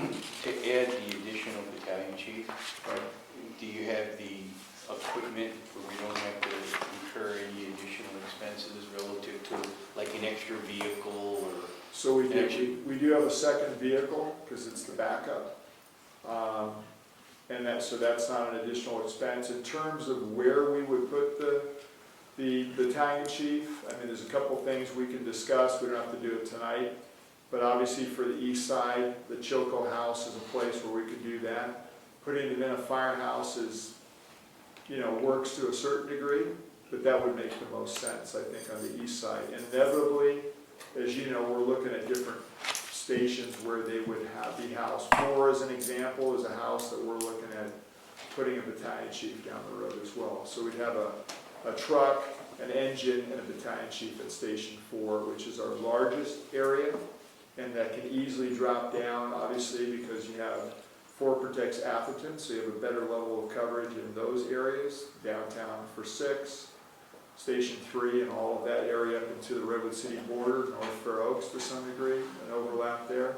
So that's what we're looking. We're looking at that battalion chief west side being at 4. But even 4 also goes into Weekend Acres. Right. I mean, It's easier to run from there it's down. flat too, Right. right? And then the other chief officer, depending upon what we inevitably deal with, as you know, is somewhere between Station 77 and Station 2, ideally 77. Yeah. I have a few. The backfill in the positions that you'll make an acting battalion chief, Yeah. and then, of course, in an acting position, they're paid additional funds. And then to backfill those, I'm assuming there'll be captains, right? That will To do be, backfill? to be an acting Correct. battalion chief, right? Right. So then you'd have to backfill a captain's position on That's each correct. shift. So you would do 3 additional backfill positions with 3 additional, backfill 3 captains and then 3 acting battalion chiefs. Well, ultimately, when we promote 3 battalion chiefs, then we would backfill their spot permanently with 3 people on the captain's list. I thought, didn't you just say that you were gonna? You're talking Make it about, act- you're talking about interim. running the work experience program? Right. Work experience program would be until we promote the 3 additional battalion chiefs. But they're still Not in paid as addition acting, to. right? There would be backfill, yeah. We were looking at the work experience program being of its greatest value Monday through Friday and not holidays. Essentially to give them exposure to the position, give them some basic experience in the position, while making those funds that are available for the training program to last until we're ready to promote the permanent 3. And I think the pay, correct me if I'm wrong, Brennan, is If you want to Just take. for probably a battalion chief from a overlap. captain is a stipend, right? Or I'm sorry, From a cap, yeah, from a captain to a battalion chief, how do we pay them an extra amount, but it's, It's an acting pay. yeah, it's an active, pay, but I mean, when I say stipend, It's not overtime. yeah, so it's not, It's not it's not overtime, that's the key. it's just a little extra, Right. because they're assuming more responsibility. And then my last question, and then I'll be quiet. No, no, you can make a motion. The You support. division chief's position, when you promote, or if we tell you to go forward with the additional battalion chiefs, those division chief positions will be eliminated? As soon as Navarro finishes with accreditation, we will not replace him. And as soon as Mara retires, in terms of special ops and support, we wouldn't replace him either. So we've already eliminated the operations division chief, because that's Chief Stevens, who's now the deputy chief, so one is already gone. But there'll be some overlap for some period of time. Yeah, Yeah, there will be. but I mean, it's Yeah, gonna I'm be sorry. attrition, That's the right? point. Yeah, It's there'll gonna be be overlap attrition, until those essentially. individuals decide to leave or are completed with their duty. It'll be attrition. Thank you. Yeah, so it's not gonna be all at once, Oh, no. which I wouldn't want anyway. Oh, my No, God. that would be, Yeah. thank you. You're welcome. Chuck, do you have any questions? Well, yeah, it seems like we're dealing with 3 different things, so I hope we deal with each one of these separately and so forth. I have to say, I'm not a big fan of search firms, and I would like to ask you, or through you to Brenna, is there any reason we couldn't do the search internally and just put out the notice that we're looking for this? Well, I'll let Brenna answer that because she's got the experience in that. I know we've done this before and she's done it and used it and is very familiar with how to do all that, so. Yeah, so the best results and a better way of ensuring a wider nationwide search for people that have already invested in the network of applicants is to use a recruiter. That's how we found Chief Long prior to my arrival here. I think we've had really great success with that. There's a level of exposure, professionalism, and impartiality you get at that, buy-in from the line, and being able to manage the process. Currently, we're in the end of our open enrollment period, so our staff is extremely busy with that. And it's extremely urgent that if this item is approved tonight, that we begin recruiting immediately, because that search process will take some time. So for those two reasons, I strongly... I wasn't asking for the recommendation, I was asking, could you do it? Yes. And could you sort of give us a timetable of what you do and how long it would take and so forth? If we were to do it internally, it'd be at least a 6-month process, and we wouldn't be able to begin until January, maybe February. Robert? Is it my understanding that the opportunity for anybody internally to apply as well? That's correct, it's an It's internal and external, external.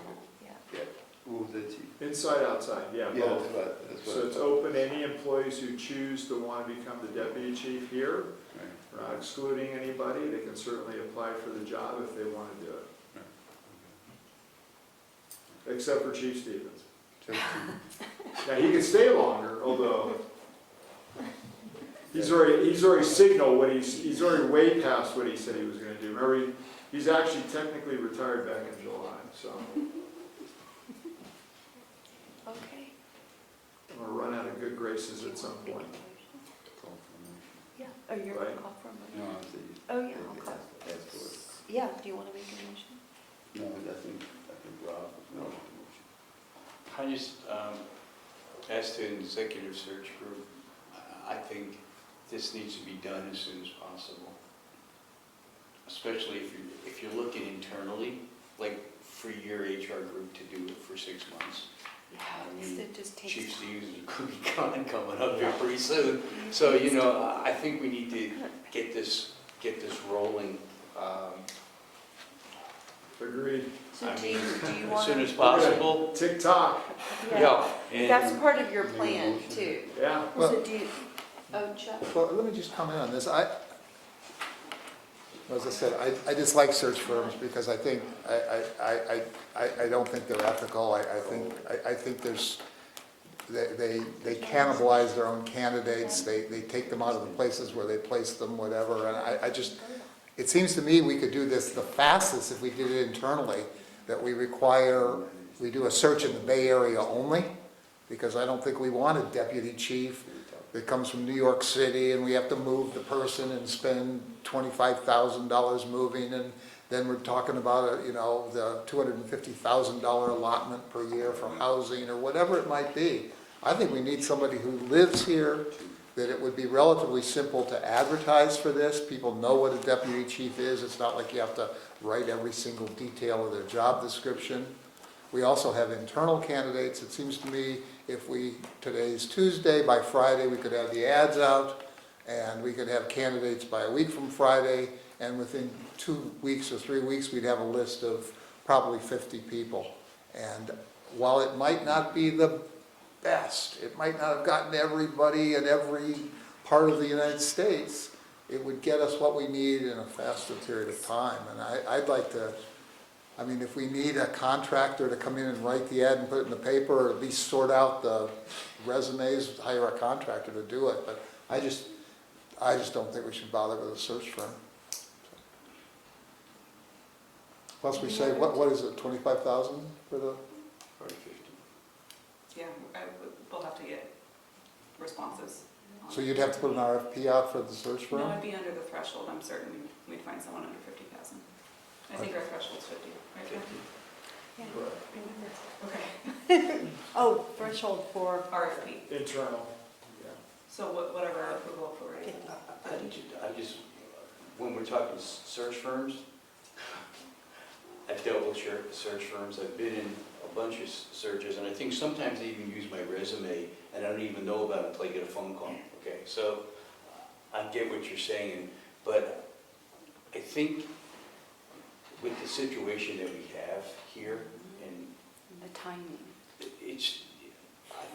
we should have done this 2 months ago, I think. And I agree with you, Chuck. You can see the different cities, that use the same search firms, and they get the same city manager, and the same firm gets a police chief from somewhere else. I totally agree with you, but we're like behind the 8 ball here. And I think we need to go forward and, you know, to use Brenda, your expertise, and get a firm in here that can help us, and, you know, definitely go, you know, internal, you know, make sure that we get, as Chuck said, you know, let's get the people within the organization that are interested for sure, and be sure that it's fairly put out to them. And we've encouraged that. yeah, So we're not excluding that at all. and, you know, I think we're really behind. I mean, I don't know, I don't think we're gonna get many people from New York, Jack, but within California, I think Chief Long, we had quite a few, Who's from Merced? people that were But I think interested, we had right? like 5. So, I mean, I think 5 or 6 were that? no, there was, I think No, there no, were no, like 30 the or something, finals, Chief. the finals. So I remember that group, there was 20 some Yeah, odd, but and the they fi- whittled it down to 10, and then of the 10, it got whittled down to like 6 that came in Right, that's for the the one I'm Right, talking yes, about. you were talking. But, you know, I The mean, year look to what right, the it's result almost was. 30 I mean, it was a people. good result. Yeah. So, you know, I think we were very happy with that, and again, anybody who wanted to take the test from the inside was able to do it. We had internal candidates in that top 6 last time who were interviewed. You know, I mean, and ideally, Chief Stevens is around long enough to mentor and spend time with that person, so we have a good transition, which is what Chief Spore Leader was able to do for me and with me. Now, that was for the chief's position, but I'll tell you what, you know, I came into a vacant spot, so I had to learn the deputy spot and get mentored by the fire chief all at the same time. That's not an ideal situation. So any overlap for a period of time, probably can understand that, is better, because, you know, then you get to learn all the ins and outs of what's going on versus an empty desk with some files, right? And a computer, and a whole bunch of people with stories. Are we required to do a test? I can do whatever I want. I could actually go appoint people, which is what we've done, so. But what about the possibility of going on 2 tracks, where maybe we go with a search firm, but we also announce it internally and start the process internally, and if it turns out that there's somebody who you feel could really do the job, that we then stop the process at that point? So there is part of that we do with the search, is the assessment part, which are the questions and the formal way in which we approach is the same for everybody, which I kind of like, because then they get vetted in exactly the same way. Well, I guess I'm suggesting, I don't see, if we're talking about people who are somewhere from captains up, I don't see why we have to do any tests. I mean, it seems to me we ought to have interviews, we ought to get references, and you talk to colleagues and people, and you find out what somebody's capability is. And I just don't know that we have to go through this formal, you know, process for such a long period of time. Do we Robert, have a test for deputy? We have a I think process. we have, There were two Robert, processes. And it's for Process, battalion but chief not a- up. Yeah. yeah, Test. Robert, There are 2 things. Supplemental? One is past 10:30. right. We need to Amen. we need to make a motion to continue for a period of time, or is it No, you terminated? don't We have to didn't make pass them, we didn't pass that other It thing. didn't pass. It didn't. Oh, it is bad. No, Okay. but you can't make a But you can make a motion on this to make this, You might win now. is there a motion? Right, right. I'd like to make a motion Yeah. to delegate to the chief and his staff to Endorse this? contract with a professional headhunting team for RFI, request for proposals. Do we want to break down those 3 items, or do we want to go to the whole? So Well, then, this is for the deputy chief. Position to. That was one of the 3. Right. This is for the deputy chief position only, to solicit for the deputy chief position through a professional. So on page 7 of 7, it's the 3, and they're really short. Yeah, so the Page staff. what? The Page staff 7 of report 7 has. or Yeah. 177. Yeah. The item I is tried to be as brief and clear as I could, simple. Is it, is the So recommendation? basically is to endorse and have the chief move forward with his plan. With number one, right? No, all three of these. The Because, staff report is written as one item. well, no, I mean, that's not, there's not a motion. I mean, that's what I would support, that, I Well, mean, let's Through the chair. what one did you say? that you- well, if you look on page 7, it's all three, that's his plan. So the actual item, yeah, look on page 7, Rob. 7 of Or 7 or 170, well, it's 7 of 7, page 177. Okay, so it's to endorse so it's to discuss the chief officer's succession challenges and endorse the fire chief's plan to address these issues. And I'm assuming that the fire chief's plan are these 3 items on page 7 or page Correct. 177. So if there could be a motion to do all 3, that would be great, or we could just break them down. But I think we've discussed so much of this already that I think we need to get on with the succession planning. You're forcing us to vote. No, I'm not. I'm telling you what Somebody my make a opinion motion. is. I like to make a motion, but I'm only going to include number 1 Okay? at this time. We can make a motion. Do That's you my want to make the motion. motion? Motion, the fire chief will immediately direct human resource manager to contract with a reputable search firm to identify interested internal and external candidates for the position of deputy chief. I will second that. Okay? Any discussion? Okay, all in favor? Aye. Aye. Okay. So then there are 2 Hold other. on. Oh, so anyone opposed? I'm opposed. Okay. So then there are 2 other parts of the plan. If you want to take the 3. I will make a motion, we promote 3 additional battalion chiefs, calendar 2020, funding has already been allocated. Item number 2 on Okay, is there a second? page Second. 77. Okay, so there's a motion by Jim and a second by Robert. Any discussion? All in favor? Aye. Okay, and then finally, there's item 3, which is formally change the fire marshal to a division chief in pay and practice. I will second that if that was a Well, motion. you want to make the I motion? will make the motion, formally change the fire marshal to division chief and pay and All right, practice. and I'll second that. Okay, any discussion? I just have a question. What does it mean in practice? Meaning that his duties that we've already added to his job, we'll write out and formally put it within his job scope.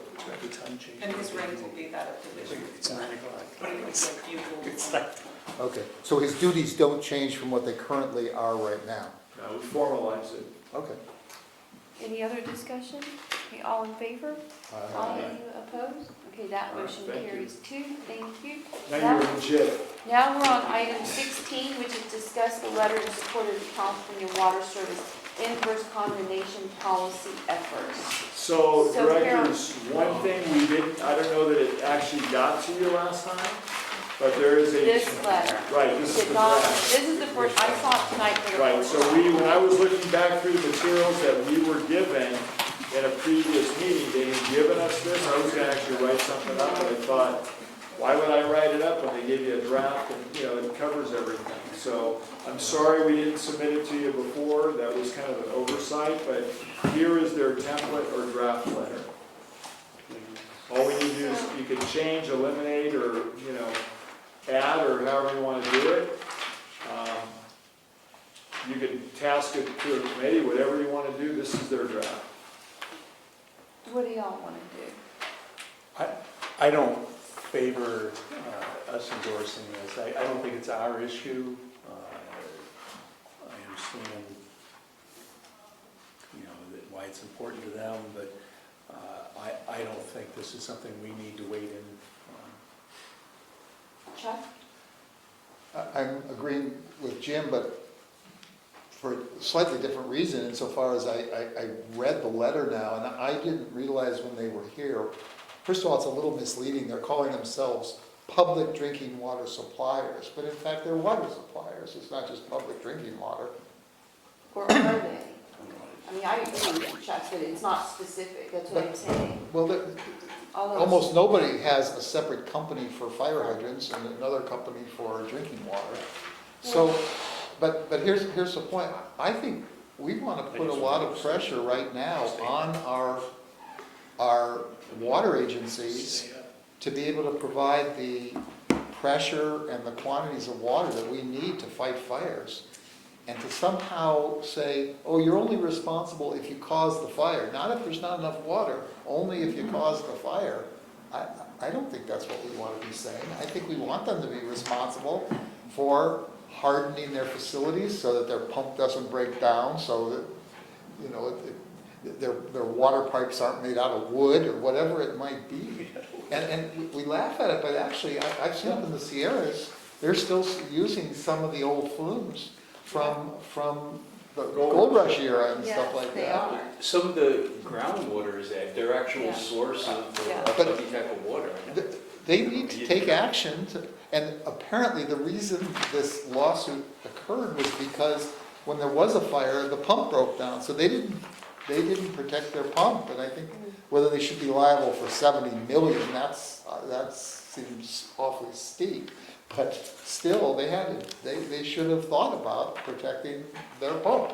So I'm not for it for more substantive reasons, not just that it's not our issue, but I think we're on the other side of this issue. Any other discussion? I mean, we can hold off and just not even do anything with it, which is. Yeah, I mean, look, it's a political issue because it goes to, you know, Or we can- legislature, but from a practical standpoint, Planning committee. they're a good water company, we have a good relationship. I mean, you know, this is a kind of a separate matter, so I don't think it'll affect our relationship or their quality. Robert? I would, Sorry. I'm sorry, Robert. You know, for me, I think that I don't see the negative side of endorsing them, maybe with somebody else may see, so you gotta help me out, because I think to some respect, if they cause a problem, you the consequence of causing a problem, but if there's a way in which the blame is being put on them, or anybody, I mean, the blame can be put on us as a fire district for things that we didn't cause, but people want to put it on because they feel like we got deep pockets in that respect. So to me, this is just endorsing this water company in their fight against trying to find parity, find equity in their business. So it won't cost us any money. All it's going to cost us is our reputation regarding that, against, you know, being in support of issues that may not necessarily benefit us directly. Rob? Rob? I don't know, I feel like put in the middle between, you know, us being a special district and involving sewers and water. I just don't want to get involved in any type of endorsement or stuff like that. So Harold, I mean, this is the first time I've read this since we didn't get it, and I don't know, I think our reputation's important, and I think that what we need to do, for me to even move forward with anything, I need to really read this, because Chuck and I were talking about this right before the meeting started, and we were talking about drinking water suppliers. I mean, like the Yorba Linda Water District, what is their scope? I mean, I know it sounds weird, but I want to do a little more research. When I looked at it, I knew that what I was gonna write wasn't what they wrote. Right, that's for sure. that's the thing. I mean, so what we could do. This is kind of what they're expecting, Right. and there's a lot going on here. Right. And Again, not taking anything away from our relationship with them, what they do, they're a good company, but this is no, a but we whole, can't it's a whole different stamp thing. what they want. I mean, like I said, like, what is the scope of the Yorba Linda Water District? Is it only to deal with drinking water? I mean, anyway, I mean, the point is that I don't have enough information that, I mean, I have more questions than I have answers. So if the board wants to kick this back to one of the committees, I don't know, I don't care if it's strategic planning, which seems like that would be the right place. Even if we want to, I'm not even sure we want to write a letter, but, you know, maybe it might be useful, I don't know, but I'm not sure this is the letter that we should sign right now. But that's just me, I mean, what do y'all? Or maybe it was a much more complicated and complex issue than was presented to us. Yeah, Well, I think I don't think it's so. worth any more I think time and effort so. to even examine to that degree. Call the question. It's my- Yeah, I mean, that's why I'm just putting it out there, but I don't know, I have more questions than answers. I don't know, what do y'all think, Robert, is it worth the, I don't see what I had to say, so. Oh. I don't know what to say. so would you want to kick it back to a committee?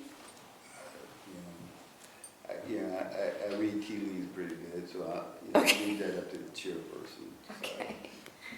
So if y'all don't think it's, Rob, what do you think? I don't know, I feel uncomfortable signing this, so. But if the, you know, Well, we would, if the fire brewer, you know. if it gets kicked back to a committee, it would not be this letter. We'd have to rewrite it. And the question is, do we want to spend time rewriting it and getting involved with something that may not even really be our issue, as y'all pointed out? And I agree. I don't think we should be. Okay. Okay, then we'll just. What was that, Ken? Oh, I'm sorry, I was saying you could just let it die. I mean, Yeah, that's what we're doing. You don't have to do Yeah, anything. yeah, we're you not, just- okay, so then we'll move on to item 17. Consider and discuss the purchase of an MX908 high-pressure mass spectrometry device. Harold. So actually Chief Stevens did some of the research on this, and he's the one that actually wrote the report, so I'll let him speak to you know, what he's done and what he's written and the things that we've researched in the short term. And I can speak to where we are with the grant process. Jim?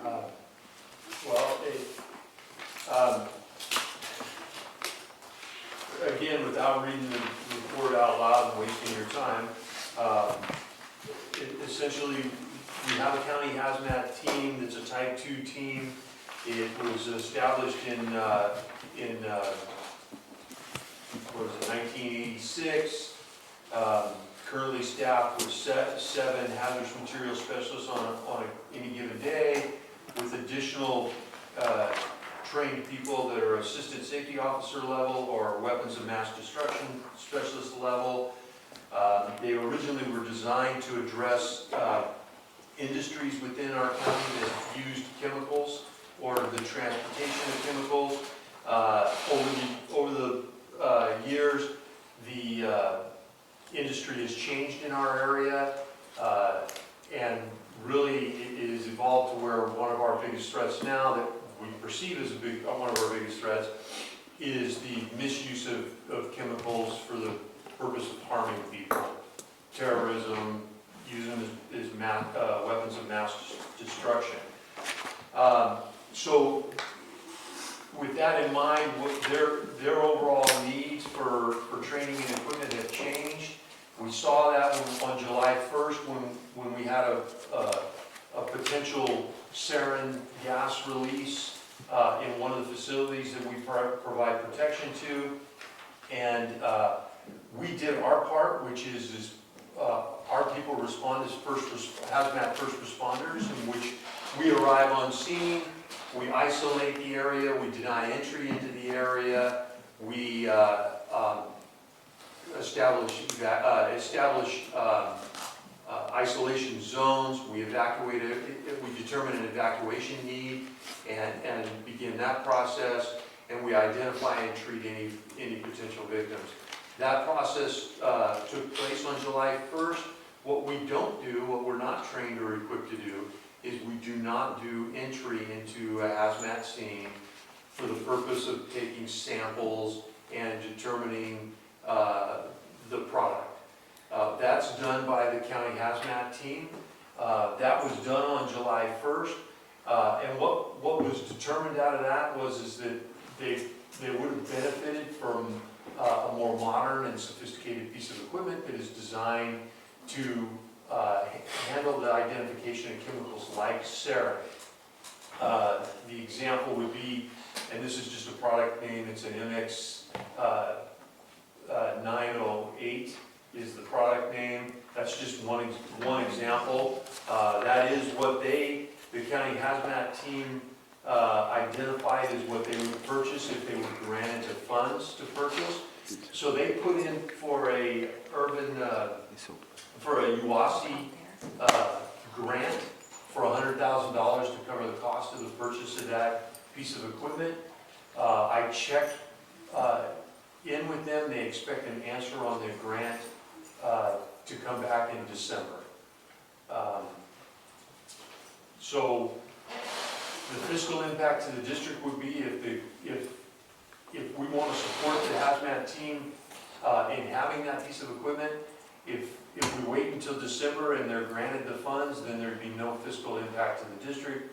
If they don't get the funds, the district has the opportunity at that time to decide whether they want to fund it and purchase the piece of equipment on behalf of the county hazmat team. You also have the ability to do it now. I mean, that's for you, that's for you to decide. Well, Virginia's coming. The only question that I have relative to this is that I've dealt with the Urban Area Security Initiative, and I'm still waiting for some grants that were written by other agencies, like 5-6 years ago. So the thing that I'm concerned about is that it has been since July. Our district and San Mateo County has done the research through the people that actually went to the scene. They say that this is the best instrument, this MX 908. They made the recommendation that it was the best instrument. The hazmat group wrote it up through the chiefs, and they submitted to the Urban Area Security Initiative. But the thing that concerns me is that it's been since July. I know it's a county hazmat group, and we've been looking at projects to do relative that will benefit not only the entire district, but the communities we serve, and the county's one of them, because we have the southern part of the county, that this would be something like when we helped Atherton with the crosswalk situation, when we did the project over here in front of Station 1, where we approved those traffic signal devices, and I think we're still in limbo with the city of Menlo Park on that, aren't we? But we did approve them. I mean, so these are projects that will benefit not only the residents of our district, the residents of East Palo Alto, Menlo Park, and Atherton, if God forbid there is an incident like turned out to be a real incident, which happened on July 1st at Facebook. So maybe they'll approve it, but they're looking at December, and we're in October already. I mean, I just think it would be a good project, and I make a motion that we purchase it for the county. Is there any, before we get to the motion thing, is there any other comments regarding? Well, comments, but I think he made a motion, I think you have to ask that. Well, is there a second? Is there a second? I want to discuss it first. So, Well, call the for- motion fails if there's no second. But we can still have a discussion. Okay. Okay, Chuck. Well, I didn't want to jump over. Do I understand correctly that we could not operate the machine because you'd have to be in hazmat gear and so forth to be able to? You have to be a different level of hazmat training. You have to be a hazmat specialist who's trained to do entry and equipped to do entry. Our personnel do not do entry. We do more of a hazardous first responder level of training. And just out of curiosity, and maybe you don't know the answer, from the time we arrived on the scene, that is the first responder you talked, that sort of, how long did it take the county hazmat team to arrive? I don't have the exact number in front of me, but I know the way the system works. And really what happens is that if there's a delay, it's a delay in the request for the county hazmat team. They're not automatically dispatched because there's enough of these in the form of false alarms that what happens is we send our people out, they isolate deny entry and begin to gather intel as to what's going on. As soon as they make the request though, it's basically drive time to our location. Within an hour. Within an hour. Yeah, I don't even think it's that long. But it depends on the code of response too, so they go code 3 or code 2, right? So, the team, the hazmat team will come out right away. I think on this particular incident, what was different was when they got to a certain point, what won't change is you still have a level 2 team, it's not a level 1 team. There's a big discussion in this county about moving the whole team from level 2 to level 1, and that's a bigger deal. There's more equipment, more training, more cost. I'm sure there's going to be additional compensation for the employees that want to do that. But what makes that possible is that when San Mateo Consolidated took on San Carlos, they have a bigger fire, Belmont. They have a bigger fire department now to absorb those positions and have more people that can be involved. So there's a debate going on. They haven't come to the chiefs yet, but there's a debate going on to do that. And they have to make that decision. That's nothing we get to make.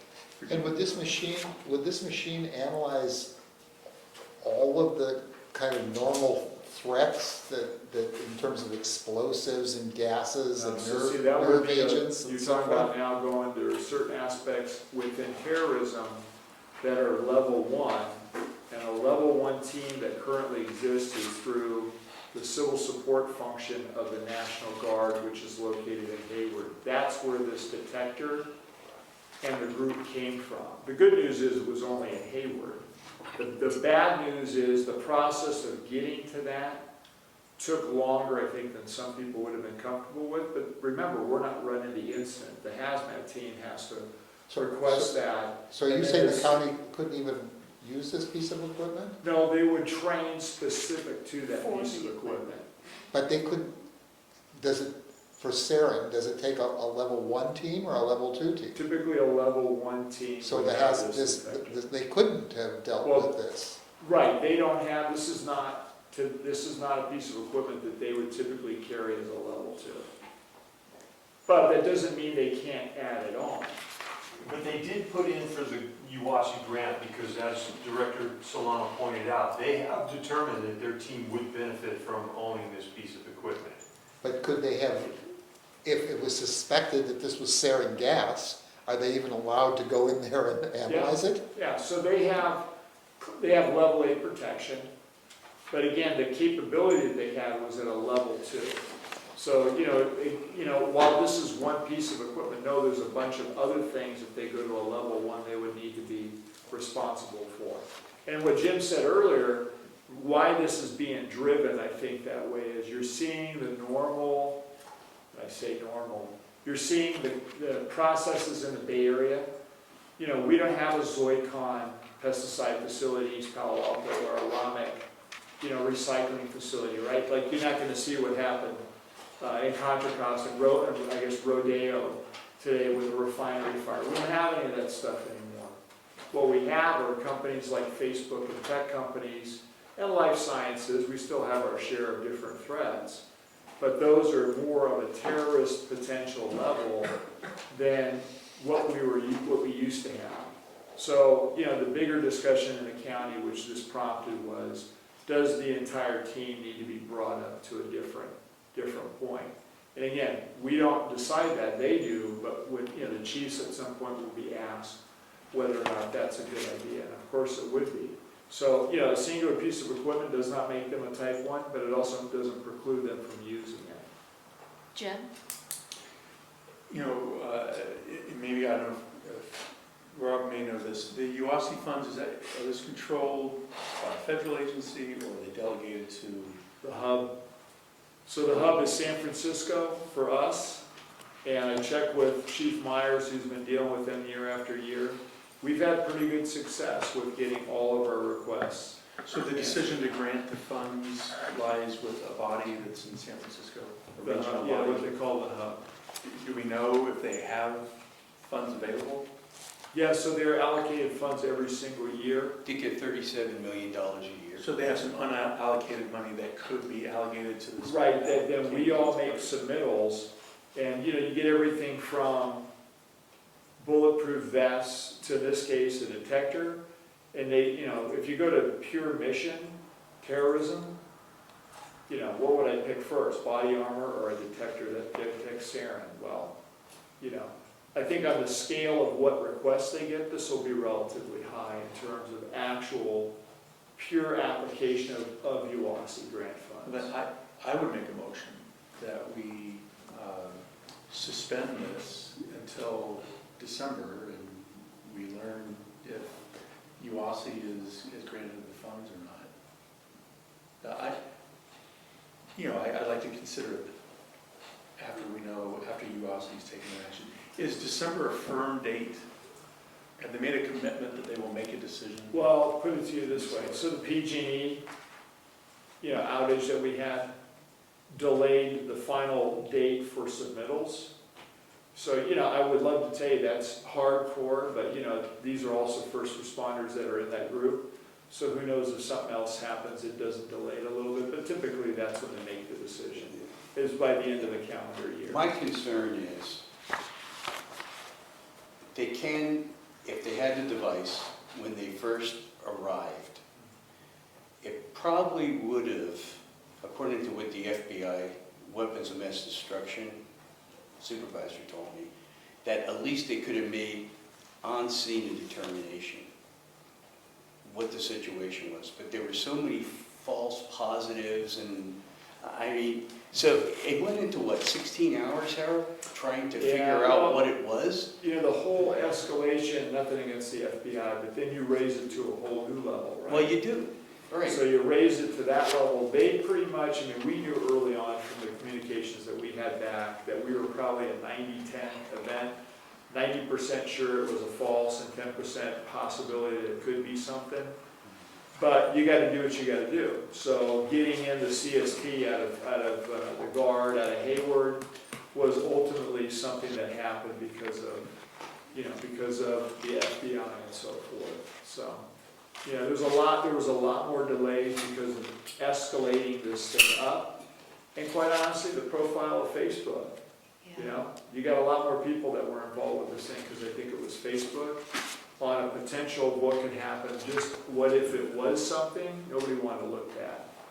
But we were pretty sure it was nothing early on. So. Would it help if we wrote a letter of support for this grant? That doesn't, I don't think that hurts it. Right, I mean. I think I wanted to ask another question about just hazardous materials in general. We have quite a, I'm not sure what they do, but we have quite a few biotechnology companies and so forth here that are dealing with all kinds of things that affect plant life and human life and who knows what, and medical applications and so forth. I don't want to know any sort of inside stuff, but is this something that the district has looked at in terms of risk? Things that could escape from the laboratory or somehow become problems in the environment?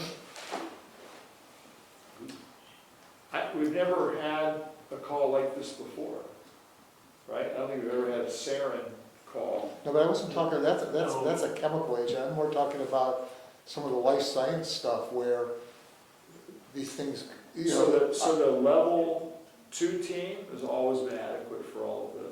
But what about these illness things where people are getting, you know, atomized smallpox or whatever it might be? I mean, is that something we've looked at all? Well, you know, let me just say this. I mean, you know, the good news is, like I said, we have a CST, civil support team.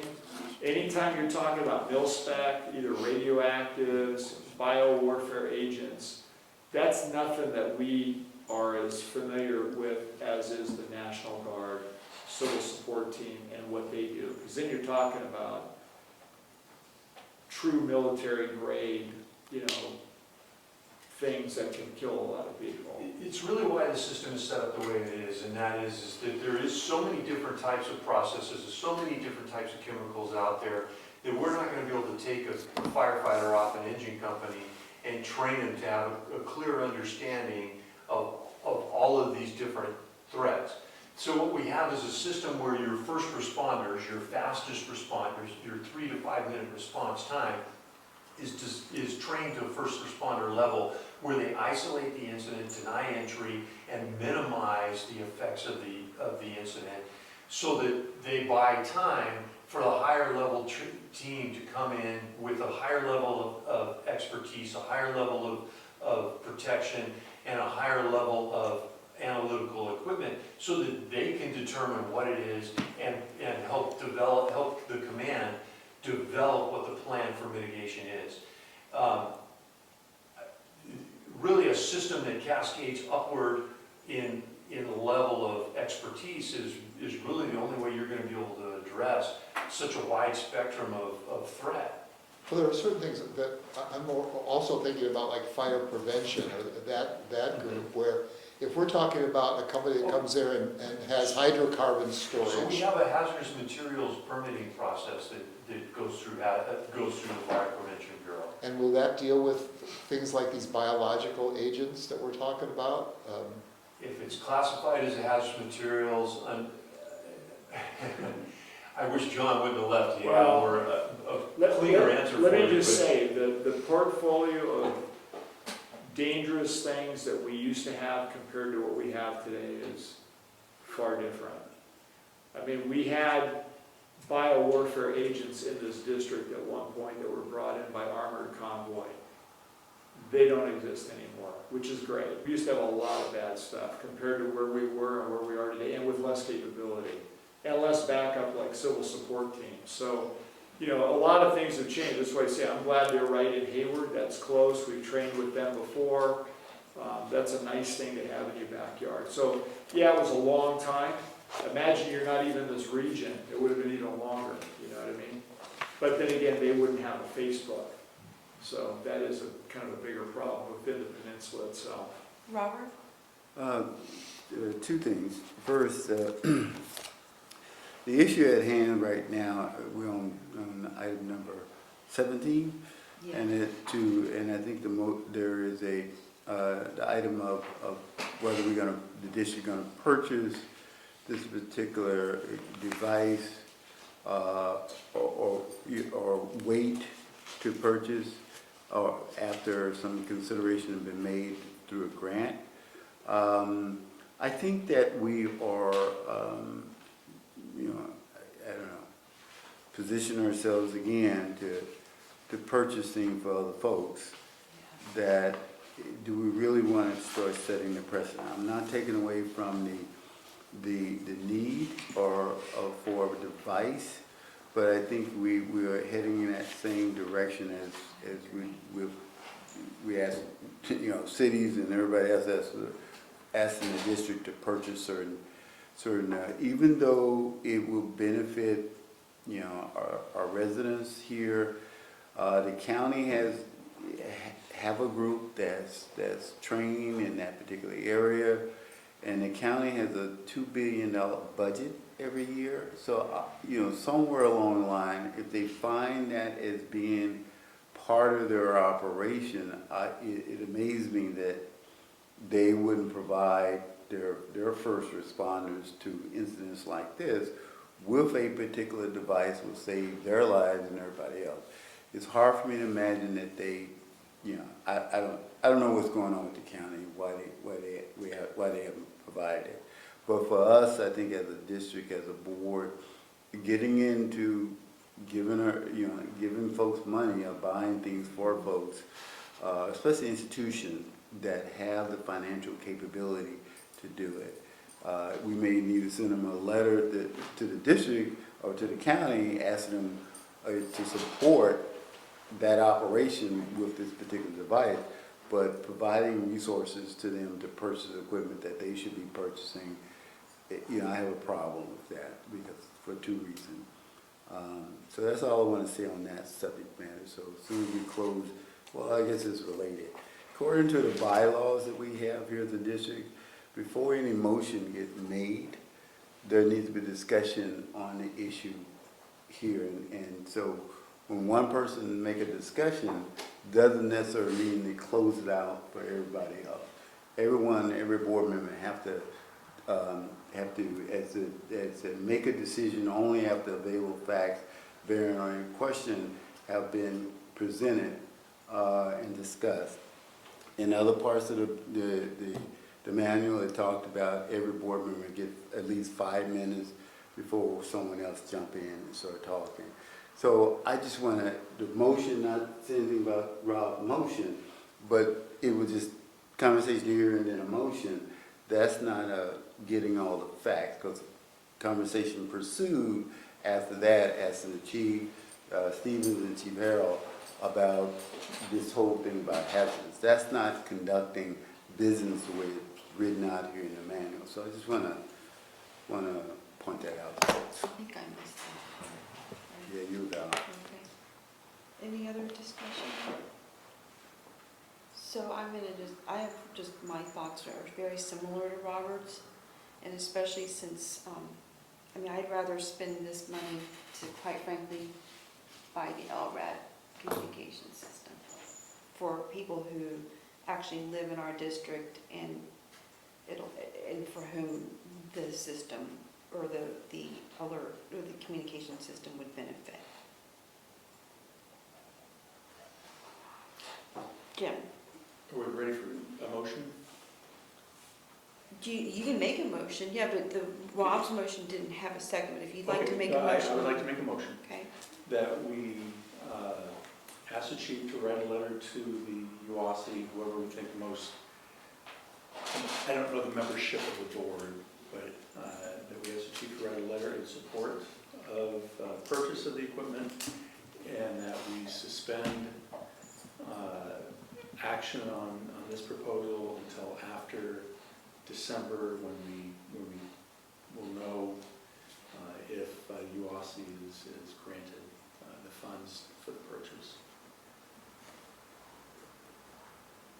I would like to take those two separate. Yeah, if you want because to they're divide two the different- question. Two different things, but you did make a motion, so I Okay, have to honor that. and I'm happy to amend my motion to, one, ask the chief to write a letter to the UASI board in support of the purchase. Yeah, let's divide the question into Then two. do I make my second motion now, or do I wait until we act on that one? We can divide- Why don't you wait just for clarity Okay. purposes? Yeah, so the first motion is to write a letter of support. Yes. correct? For the grant, for the grant. For the grant, yes. Is there a second? Second. Okay. Any discussion on that? All in favor? Aye. Aye. All opposed? No, so that motion carries. And then your second motion? My second motion is that we suspend this until after the UASI board, until we know what the UASI board's decision is relative to the purchase of this equipment. Suspend what? That we not act on this proposal this evening. Table the item? Table it, perhaps I'm not using the proper terms. That we table this item pending action of the UASI board. So is it your intention that if they don't get the grant, that you would want to buy it? Well, we bring it back and. Bring it back for discussion. Bring it back for discussion at that time. So that's your, is there a second? I'll second. Katie, discussion? All in favor? Discussion. All opposed? Aye. Aye. Okay, so that motion carries. Okay, so item 18, reports, requests, liaison committee reports, the directors, we can all do them at the same time. Chuck?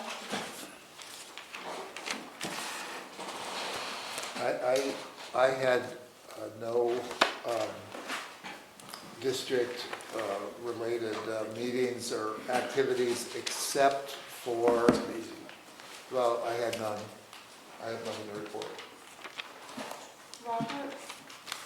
I met last Saturday, I had an opportunity to attend a meeting over in the Bellhaven area. The District 1 City Council member, Cecilia Taylor, called together a meeting in the Bellhaven area with the residents. She was accompanied by the city manager and 3 other staff members from the city. And they talked to the residents. They had like a town hall meeting. And the discussion was around developing an evacuation plan for the Bellhaven area residents, as well as a discussion led by Councilmember Cecilia Taylor and the city manager regarding community concerns and projects that is being built in and around the Bellhaven community. There was quite a bit of discussion on the projects and quite a bit of discussion on the evacuation, the routes, that the bus takes, the Facebook buses are taking will change, as well as the routes that the residents have to get into the city will be changing. There's going to be a lot of one-way traffic. I don't know if Chief, they ran it by you at all, but First I've heard of it. that's what they're going to be. That's what and the routes are going to be changing. I think. Well, they're proposing, right? Because they have hearings, and so they can't just change it, they have to propose it. Well, I don't know if that was a hearing or a communication. Is this for only if there's an evacuation, talking about day-to-day? Well, evacuation, they haven't came to any conclusion. They haven't even thought about it, plan. Because that's typically law enforcement that's got to make that happen. Yeah, but the routes on right now the streets are pretty open. You can go in and out. But they plan on making some streets, especially on Hamilton, one way. That's new. Yeah. And so the residents, as they're coming out of, like going down Choco, or not Choco, but the ones that lead over to Hamilton, many of those streets are going to be one way. And so the residents, they can't come back in, but they can go out, and they have to go all the way around. And the community's in favor of that? Well, that was part of the heavy You can leave, but conversation. you can't come back. Yeah, you can leave, but you can't come back. That's a problem. That's a problem, so we had a lot of conversation around that, so they still gotta go to council and, well, actually, the decision, according to staff, has already been made on those one-way streets. And Oh, never heard of that. it's gonna be taking place very soon. I mean, I've seen the traffic plan that they had, for a while back, but that's new. I haven't heard that that's the plan. Yeah. I mean, one-way streets don't scare me as long as people get out of the way. I mean, we can go either way, but, as I think I shared with you before we left, East Palo Alto equally just had a meeting, and we weren't invited, and there was a report, and the next day, the police chief called me up because he was also frustrated, so I found out about it in the morning, and they had a meeting that night, and it's the same sort of thing, from toll roads to one-way. I mean, this is where we're going. It's not, and we'll deal with what we gotta deal with, but it'd be nice to be in the conversation. Right. Because we're the biggest thing moving around on the street, and when there's an emergency, unintended consequences are never good, so. Especially at nighttime, so. Yeah. Robert, is this what the city manager said? What was the source that the streets were going to be one way? The traffic manager or the city manager, or who? Whoever, I can't think of the young man's name, who's head of the planning department, pretty much the way East Palo Alto went through this planning process to make certain streets over in the gardens and other places one way. They have went through that study, and they have made some decisions about what they want to do over in that area. So the city manager was there, so she didn't say, no, that's not what we're going to do. So obviously. Kind of reminds me of the Willows.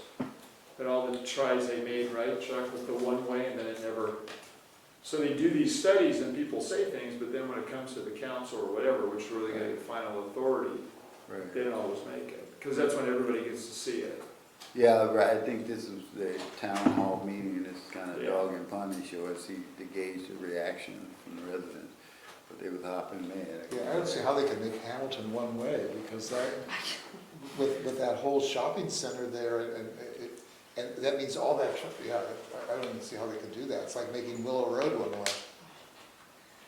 Any other? The thing that we get hit with constantly is they want to narrow the roads to add the bike lanes. In this situation, they were trying to, for the buses for Facebook, they were trying to accommodate that, because they got so many coming down, I guess picking up people right there at Hamilton. Okay, anything else? No, that's it for me. Rob?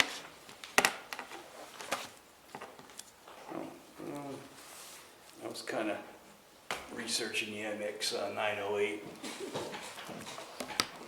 Kind of. Still on that, huh? Do you have your report or requests or liaison committee? Yeah. I had a great time at the pancake breakfast. I mean, they kind of outdid themselves this year, I think. Yeah. They really do. On September 24th, I went to the joint Menlo Park Atherton meeting, and there was discussion about drones and an actual command center, OES center, that they were working on with us. So I just sat in the back and just listened. On the 28th, I went to the award ceremony at Burgess. Chief, we were well represented there. I think that was a great job that they did. Award ceremony where? The award ceremony at The one at Burgess. Stanford Children's Hospital, the Yeah. one at Burgess Pool. Oh, Of the yeah. drowning. Yeah. Thanks for reminding me. And the October 2nd, I went to the Atherton special meeting and involving fire services and heard their evaluation. That's it. Thank you. Jim? I too went to the Atherton town meeting on October 2nd, where fire service finances were discussed. I went to the pancake breakfast last weekend. Again, kudos to everybody involved. It was just a wonderful event. It was really a family event. The displays were well done, well presented, well received by everyone there. So, you know, just from getting people to think about public safety, fire safety and whatnot, it was just a huge success. And I was very impressed with the numbers of people that come out. And we have pictures of you flipping pancakes. Yeah. Oh, And I wow. trust you to hide those well. Thank you. That's your job now. You get better every year you do it, that's all I can I say. had a great coach and the young man Okay. that was coaching me through. Virginia, I was going to make a suggestion about the December meeting date. Is December now or the time? November? December. Yeah, go ahead. You know, we're scheduled to have a meeting on December 17th. I have some conflicts, I know, with school vacations and whatnot. I thought I'd see if there was any interest among my fellow board members to advance the meeting date to December 10, the That will- Tuesday before, if there's any interest. If not, I will adjust my schedule accordingly, but I thought I'd You know, ask. we The have. big thing for the Chrome on my December chair. meeting is obviously the Not paying changing of the board Yeah. president. So, as long as we don't get loaded up too much, The what? as long as we don't load the meeting up too much, so. Because we do have prep time from committee to board meeting. You know, and I see we have the holiday events the day before. Are Correct. you gonna be 16. here for that? Yeah, I will adjust my schedule. So is there, what about moving it up to December 10th? That's all right for me. The only issue has been, is there enough time between the staff, committee meetings and the board No, meeting if I'll there's only 1 withdraw. week? Are you sure? I would. Okay. Okay. Anything else, Jim? That's my report, yes. Okay, I'll make mine quick. Great pancake breakfast, so please thank everybody. Just all the volunteers and the partners it just gets better every year. On the 18th of September, I went to the County Communications Center dedication. I think Rob was there too. Can you believe it's a month ago? I was there. Chuck was And there you were- too, Oh, yeah. I didn't see Chuck, but I'm glad you were there. On October 3rd, there was an Alameda Task Force meeting. That's that community task force that's been put together by the county to address the why at, Santa Cruz and Alameda. And it sounds like that we might actually have a community meeting to deal with looking at the different options in November, we're hoping, before the year ends. So I'll hope we have the date as soon as I hear it. I think we should get as many people there as possible.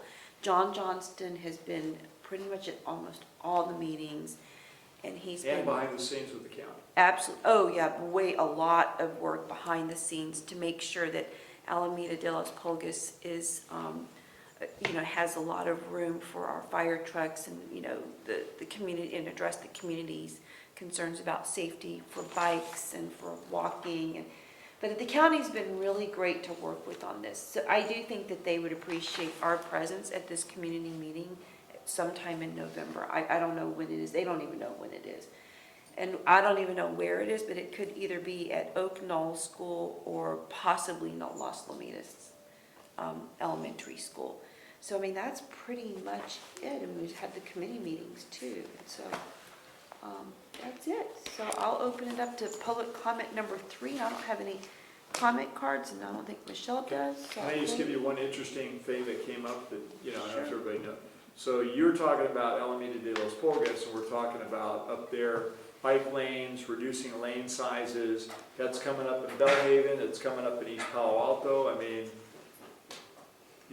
I don't think many times they look at the whole thing like we do, and the unintended consequences of people still gotta get around. I'm not sure how they're proposing for that to happen. Well, I'll say this, that the community members, like the residents in that area, and I'm basically one of the residents, have expressed concern for our fire trucks and, public safety, emergency responders not being able to get through. And it's not just people on that committee. I've heard from, like, my neighbors and friends who live in that area too. They're very concerned, and so is Public Works. They're concerned about that. So, yeah, Chuck. I just wanted to mention, I don't know if you heard it, and I saw it in the news and I never followed up on it. Apparently Governor Newsom vetoed the Complete Streets bill that was passed in the legislature. Oh, he did? Yes. Why do you veto I it? didn't hear that. As I said, I didn't read the follow-up. It just, Did y'all hear about that? it had passed in the legislature, and this is like 2 days ago, and he vetoed it. Wow, wow, that's Oh. a big deal. It is a big deal. Yeah. I wonder where the money's going. Well, anyway, I'm gonna Sorry, I'm close a public cynic. comment I'm a number cynic 3. when it comes to that. Is there a motion Where's to the money adjourn? going? So moved. Is there a second to adjourn? Second. Okay, all in favor? Aye. Okay, the meeting is adjourned at All right, Chuck, that's the- you gotta find- Where's the money 11:33. going there? Who's gonna get the money?